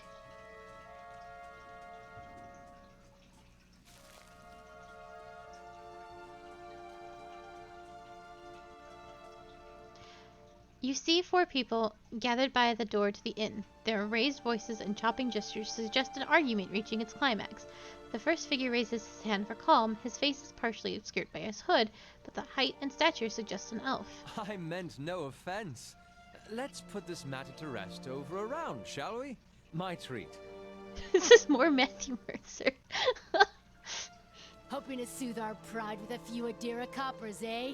We don't need your coin. She spits at his feet. What's going on? One of the other men points at the hooded elf. His eyes were red from drink, but his gaze is focused. Mocking us even while he shelters in our village. Just goes to show you what these fancy Adair manners are worth. We don't take that kind of treatment. Not from foreigners, and especially not from Adarians. Go on.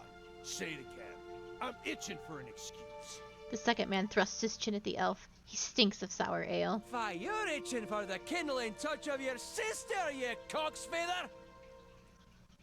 I'll cut that barrel-licking tongue out of your head. This is a misunderstanding. I didn't say whatever it is you think I said. We've nigh quarrel. He plants his feet. Something surely and raw flickers through his gaze. That's where you're wrong. The elven woman draws a blade.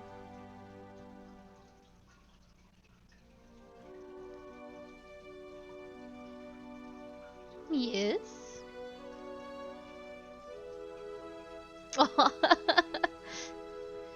I love elves, but they are dumb. This is unnecessary. Wouldn't you rather be inside drinking than out here arguing? We don't want your charity either, foreigner. They squint at you through red, bleary eyes. It sounds suspiciously like you're defending him. Oh.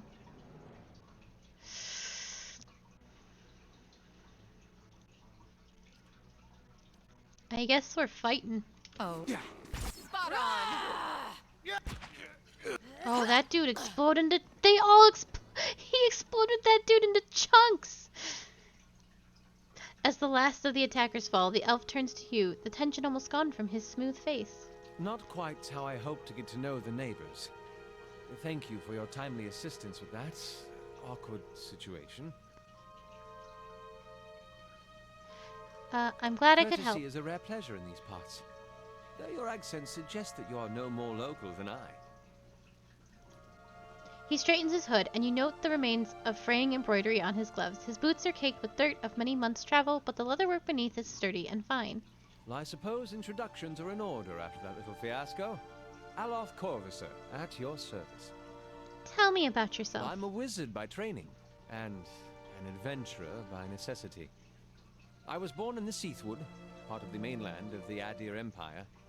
And both of my parents served the nobility, which afforded me an education for which I'm grateful. However, there were no open positions in those houses, and so I decided to seek new means in a new land.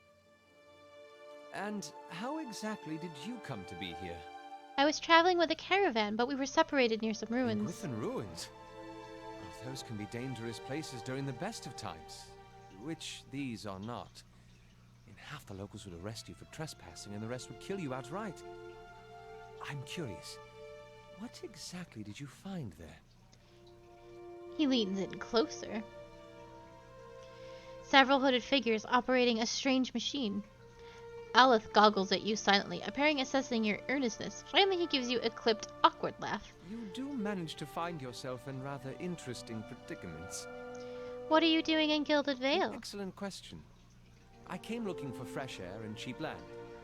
Instead, the magistrate gave me directions to the inn and a story about the local lord's expectant wife. But I take it that's a familiar tale. He cocks his head, looking at you.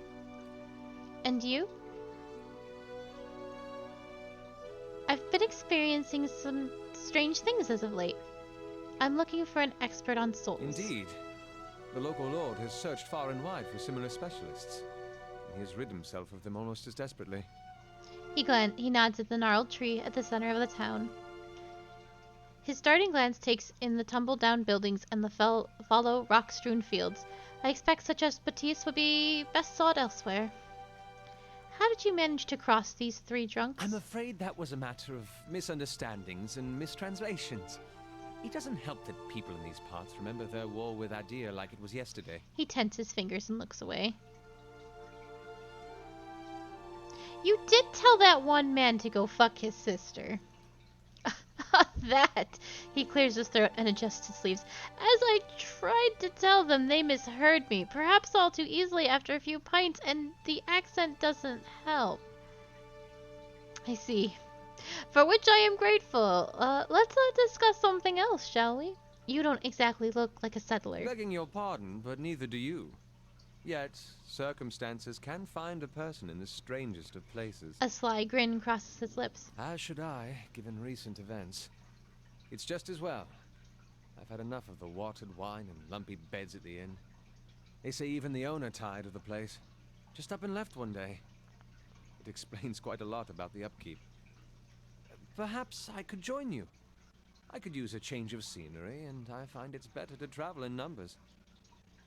So do I. Let's go Excellent. then. I shall follow you. I've got a companion.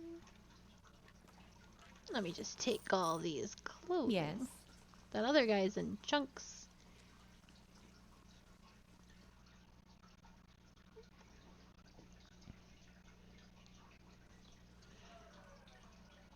Thought this place was going under after the owner left, but it's held out. Nice and dry in here. Good day to you. Hello and welcome to the innkeeper looks up. Oh, it's you. Tenfrith told us what you did for him. It's such a relief to have you back. To have him back. I cannot thank you enough. Consider yourself a favorite of the house. Discounts and drinks, rooms. Tenfrith says he wanted to whip up something nice for you. He's already back to work in the kitchen. She laughs. So what would you like? I would like to know more about the Black Hound. Really? Well, let's see. The actual building's been here for years, but the Black Hound's fairly new. We get a lot of new faces here, too. Fewer than we used to, I'll admit. Tenfrith's the big draw. I'm sure we'll get the big crowds back in no time. I used to work the tables, actually, until the owner up and left, and nobody's sure what happened to him. Even left his poor hound behind. That's the same name. See, the Black Hound? It's still sitting upstairs pining for him. Poor old girl. Place ended up in my hands somehow. My very own inn. A lot of hard work involved, but it's been worth it so far.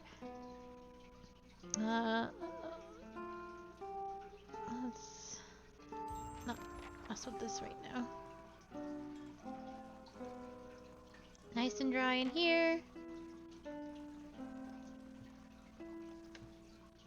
Don't think too many of these people have. Wish we had some minstrels. Oh? Glad to see some new faces. Feels like the village gets smaller by the day. As you near, you feel a vibrant history contained in the essence of this woman's soul. Voices from the past seem to call out to you. You see a woman emptying her satchel onto her bed, taking stock of her inventory. Potions, bandages, tinctures, and herbs are scattered throughout her room haphazardly. She bites her lip, head tilted to the side, considering. She begins to repack one item after the other, careful deliberation undercut by shaking hands. Each item has a clearly marked place, but no matter how she repacks it, she isn't satisfied. The shaking worsens as she empties it out once more, one hand held to her mouth. Tears eke from her eyes as she gives up all semblance of order and shoves everything she can into the satchel, grabbing it and running out of the bare house. Straightening her back, she walks to the docks, chin high, eyes hard and red. A gangling young elf offers his condolences, but she can't see him for the ocean ahead of her. She wanders the docks, offering her service as a doctor to anyone who will listen. Anyone heading out on a high tide. Less than an hour later, she watches her childhood disappear in the distance, a tiny speck of an island, and tries not to jump. Yeah, it's a lot. As you near, you feel a vibrant history contained in the essence of this man's soul. Voices from the past seem to call out to you. You see a group of young men standing around a makeshift practice target. This man stands in the middle of them, explaining the construction and use of a bow. He holds it up, pointing out each part as he speaks about it and what it does. He then walks away from the target, telling them to remain where they are, and takes his place about 200 feet away. He carefully lines up the shot, explaining what he is doing as he does, and lets the arrow fly. It hits the target dead center, much to the surprise and delight of the boys near it. He smiles, walking towards the boys, taking proper stance, and almost effectively on how to hold a bow. A noise comes from the tree lying near the practice venue, and he stops, scanning the woods, blue eyes squinting against the sun. A shadow moves, making its way through the forest behind them. He draws an arrow and lines up the shot, carefully tracking the motion of the hidden creature. Losing the arrow, he wastes no time and quickly grabs another. The boys spin, watching the arrow fly into the forest, immediately lost among the trees. There is sudden explosive movement in the undergrowth as a deer erupts from the tree line, running across the edge of the clearing. The boys laugh, turning to joke with the man for his lousy shot. They stop talking, seeing him hold the bow and leading the deer with a knocked arrow. They drop to the ground as he loses the last arrow, which flies true and strikes the deer right behind his shoulder, piercing heart, lungs, and dropping it. The boys stare at the deer. The boys stare at the deer for a few seconds and then slowly turn and look at the man, newfound respect in their eyes. He smiles again and breathes a quiet sigh of relief. Whew. Oh, my bear! I accidentally left him behind. You think we ought to get ourselves a read?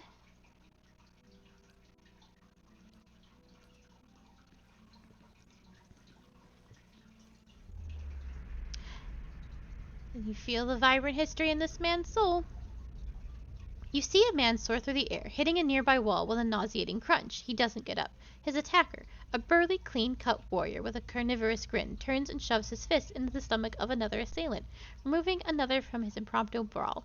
The bar is a whirlwind of elbows, knees, fists, and feet, with no end in sight, and he is in his element. In the corner, three small men speak quietly, throwing malicious glances at the larger man in the center. He breaks a chair over a tattooed head, cackling. The trio reposition themselves in three parts of the room, and with a terse nod they charge.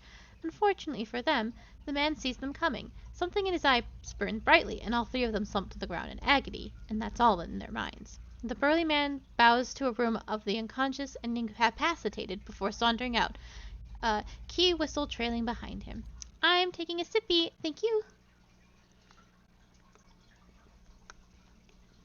Oh, so much reading.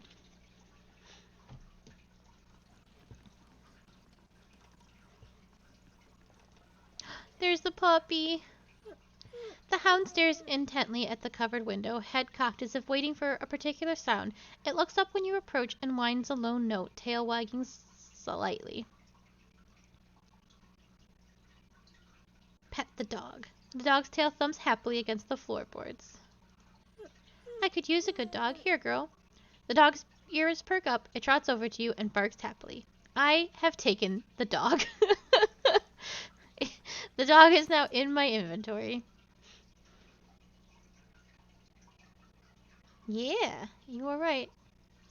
There she is. This small dog has a glossy black coat and an affable disposition. She trots along at your heels, gazing up devotedly whenever you come to a stop. This tiny, titanic pig has an otherworldly appearance that seems to be at odds with its endearing behavior. It follows you dutifully and requires nothing in return save for companionship. I need to probably store some of this stuff. You can keep your animal friends. I will not take them from you. For now.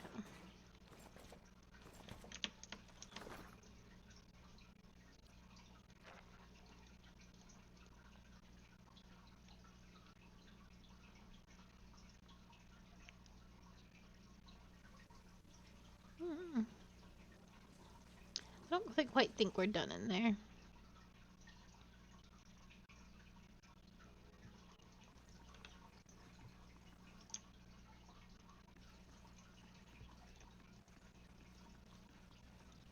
There we go.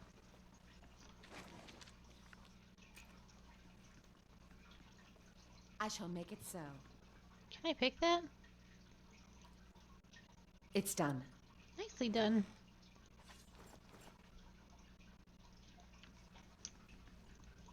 I think this is stealing. It feels a little bit like... Oh, I'm good. I don't mind at all. Roaches scatter and flee under the crates.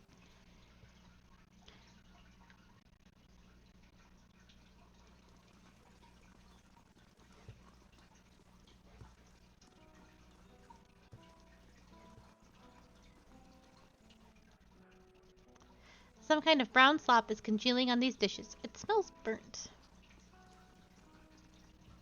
There's the dwarf we saved. Ah, it's you, my savior! He makes a sweeping gesture to indicate the kitchen around you. It's so good to be back. Do not think I will let this go unrewarded. I have decided that you have earned the right to learn one of my most closely guarded secrets, my dearest recipe. After this, you will eat nothing else. A savory pie to keep you hale and hearty. May it serve you well in your travels. Thanks. Yes. That is stealing. It's got the little thief mask on it. I won't steal from this man. Oh, I can level up again? Excellent.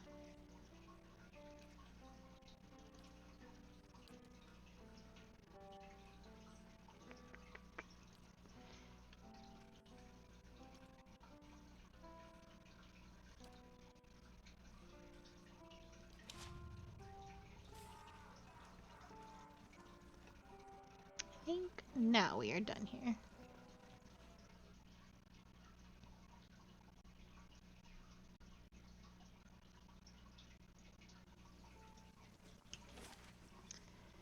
Let's go up.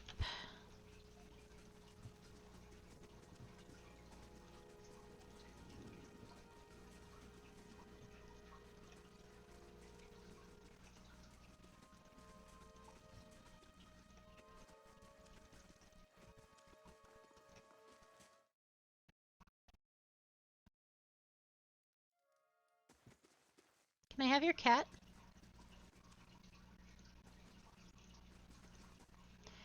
A Drywoodian woman is standing in front of the fireplace, humming a quiet tune to herself, or perhaps to her unborn child, for she is clearly quite pregnant.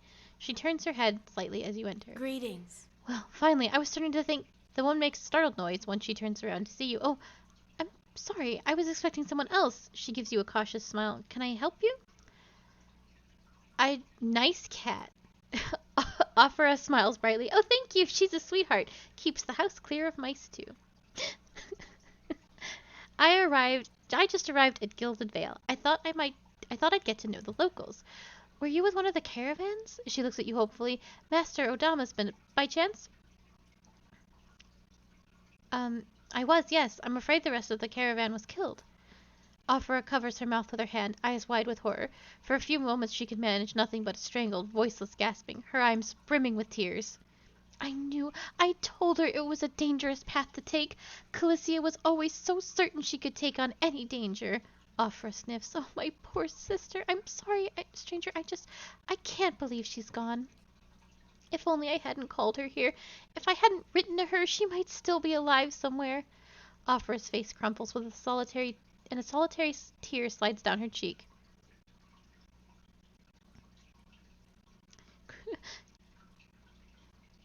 Calicia mentioned that she thought you needed help. Perhaps I could provide some assistance. Afra looks at you with some surprise before dabbing at her nose with a sleeve. That's kind of you to offer, but I don't know if I could impose this on you. It's not a small favor. Afra wipes at her eyes. I'm worried about the baby, about the legacy. I told Calicia as much as I could, but I know all I know is that for a long time now, every child born in Gilded Vale has been soulless, empty. It happened to so many mothers, and Lord Redrick, he's exiled all of them, calling it a sign of God's disfavor. She sniffs. With my Hathort gone, I don't know how I'd manage if I lost my home too. I hoped Calicia could help me. They say that Ranga, the old midwife, knows a way to prevent a child being hollowborn, but she moved south to Alog's Compass 2 seasons ago. The journey's too far for me, and I can't make it as I am. But I don't have anyone else now with Calicia gone. More tears run down her face. Please, can you help me? These are all so mean. I will find Ranga for you. Offer blinks, eyes wide. You will? Oh, gods bless you. Here, I'll give you coin to pay with her, or to pay her with. You needn't trouble yourself with that. I think it's a drink she fashions out of. Well, I'm not sure, but it shouldn't be too much of a burden to carry back. Anslong's Compass is what we call the lagoon to the south. You'll have to cross the wilds to get there. That's what keeps me from trying it myself. She clasps her hands together. Thank you again, truly. You'll be saving us both. She sets a hand on her stomach, smiling through her tears. The worn dog-eared book is titled Travels Upon the Caligas Seas. There is an etched illustration of a vast finned leviathan. Leviathan. Are you sure I can't have your cat? Fine.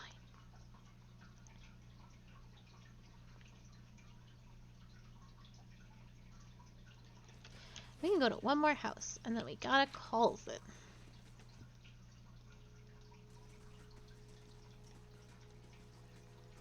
Oh, that's not great.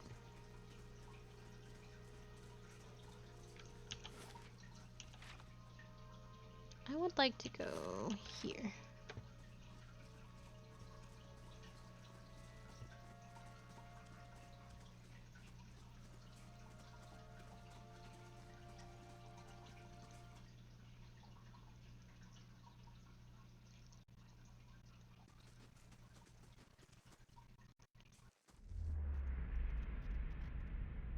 Reach out for the soul. You see a key turn gently, steady, and hear a ghostly click as the door swings inward. 2 fingers slip in, locking the door behind them, and begin their prowl. Their hunt is efficient, and it takes them little time to acquire a sizable collection of documents, oddly shaped velvet pouches.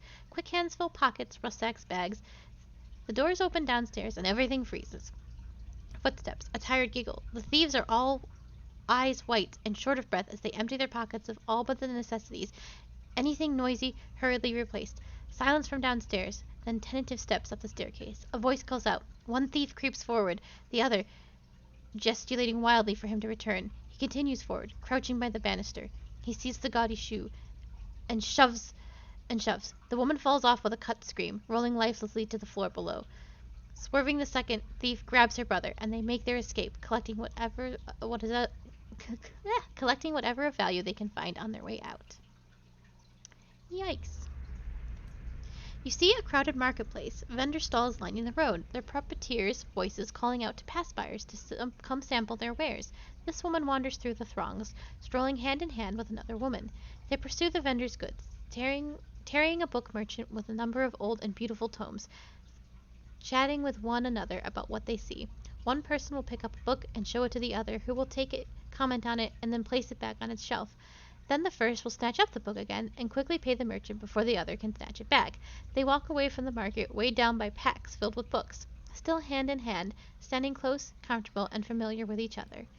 As they pass down somewhat deserted street, the object suddenly hits the woman in the chest and bounces off, rolling away towards one of the buildings. The women stop and look at the object, an apple, and then back up at the person who threw it. There's nothing special about him, aside from the angry look on his face and the two other apples he holds. Before either woman can move, the man draws back and throws another one at them, this time hitting the second woman in the forehead.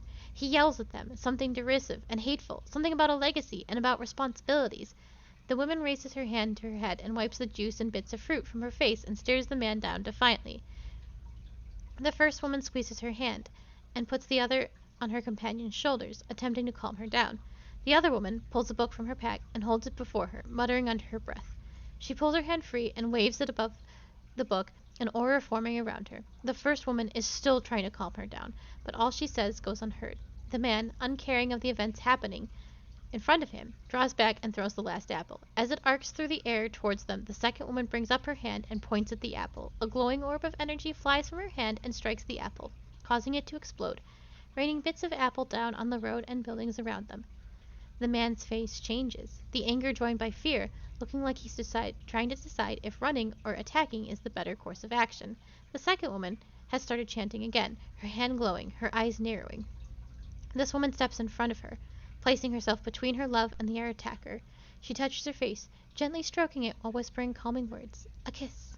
The woman's countenance changes. She calms, her eyes softening, her lips regaining the lost smile. The first woman smiles again, as well as kisses the other. Wizard scum, the man behind them says, and the two women turn to face him, staring him down defiantly. They join hands and begin walking again, moving past him without so much as a sideways glance. Oh. Rats. Alright, that was not an exciting one. So let's do one more.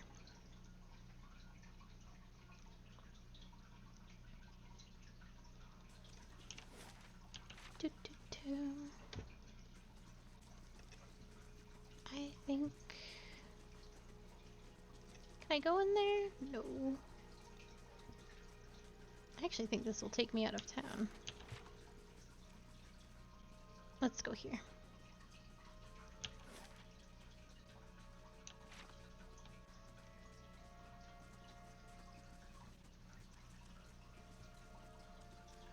Oh.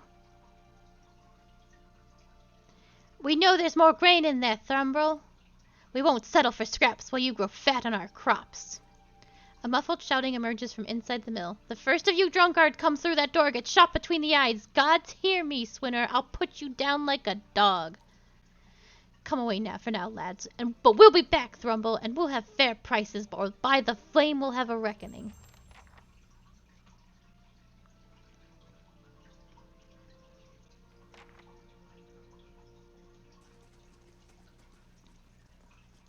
I'm just gonna walk on in there. Can't stop me. An elven man stands before you, his relatively stocky build suggesting a life of labor. His face is pale and drawn, but his eyes are wide. Behind him, a younger man and woman exchange worried glances. The miller raises a club as you enter. It shakes violently in his grasp. Get back if you value your life. Hold on, I'm not here to hurt anyone. The miller hesitates, then lowers his club. Wait, I know you. You just came into town, right? Don't tell me Swainer's already got his claws into you. Gods, that's all I need. My name is Kasasaki. I've only just arrived in Gilded Vale. Thrumble shakes his head. You picked a bad time to come visiting Gilded Vale. Gilded Vale's had all its shine scraped off. Just a big dung heap now, and Swainer thinks he's the king of it. They're all of them mad. Who's Swainer? The dwarf? The one standing out there spreading lies among the villagers? Bastard's been here for decades, and he hasn't gotten any kinder with time. The miller What was that ruckus outside? Trumbull shakes his head. Where to begin? Swainer's whipped them up into a froth, going on about grain stores. Claims I've hidden away most of it. All I do with the grain is sell it. I can't create it out of thin air, and I can't hand it out for free. I pay the farmers for the crops they bring in, and I sell what comes out of the mill. Most of it goes to the Black Hound on the west side of town for the ale, and Swainer and his lot sure don't mind that part. You take a look at the fields on your way to town, the crop's blighted, and most of what I'm getting from the farmers, Trumbull gestures to the sacks and containers, it's gone off, rotted through. I can't pay top prices for blotted wheat, and I've barely got enough good grain to go around. Swainer's hollowing things after things he has no right to. Seems like a pretty clean story for a messy situation. It's Trumbull frowns. It's not. He pauses. Look, Swainer's always been a rotten bastard. With stores so limited, maybe I save the good stuff for people who deserve it. Arfra, for instance. She's expecting a child. Should I let her starve instead? Do the villagers know about the grain supply? Trumbull looks embarrassed.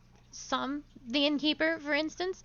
It's better not to worry everyone. I'll be trading for supplies soon enough. If we can just keep things calm until then, we'll be in the clear.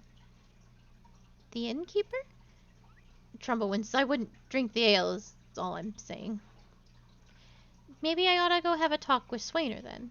The miller all but sags with relief. I'd be grateful if you did. He won't listen to me anymore, but maybe you'll have better luck. Tell him we're all having a hard time of it, and we all have to make some sacrifices. Won't be in your debt for it if you can convince him.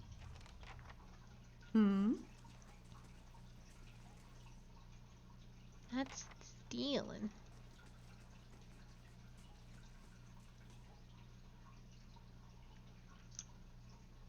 That's all that's here. Okay. But that is all I can do for today. I hope this game doesn't feel too slow. It gets crazy and wild and really good. Like, look, we got a tree of dead people. Not that tree, though. Where is it? It's around. I think it's over here. There it is. There they is. That's exciting. As long as the bear survives. The bear is my soul companion, so the bear will always survive. And if it doesn't, we roll back time so it doesn't happen. The bear will always be fine. Thank you so much for watching. I'm excited to start this new series. I will be back tomorrow at 2 p.m. EST for more Hades, and I will be back starting now with this first stream at 6 p.m. EST with Pillars of Eternity. I intend to do one last Hollow Knight stream to sort of finally wrap up everything, and that will probably be...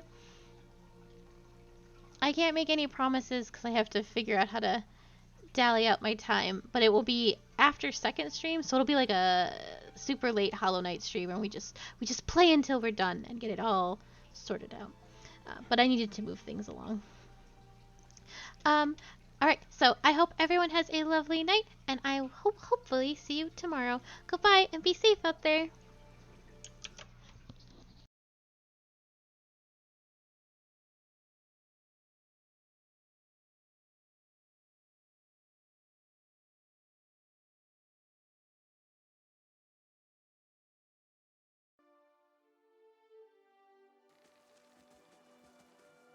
How may I help?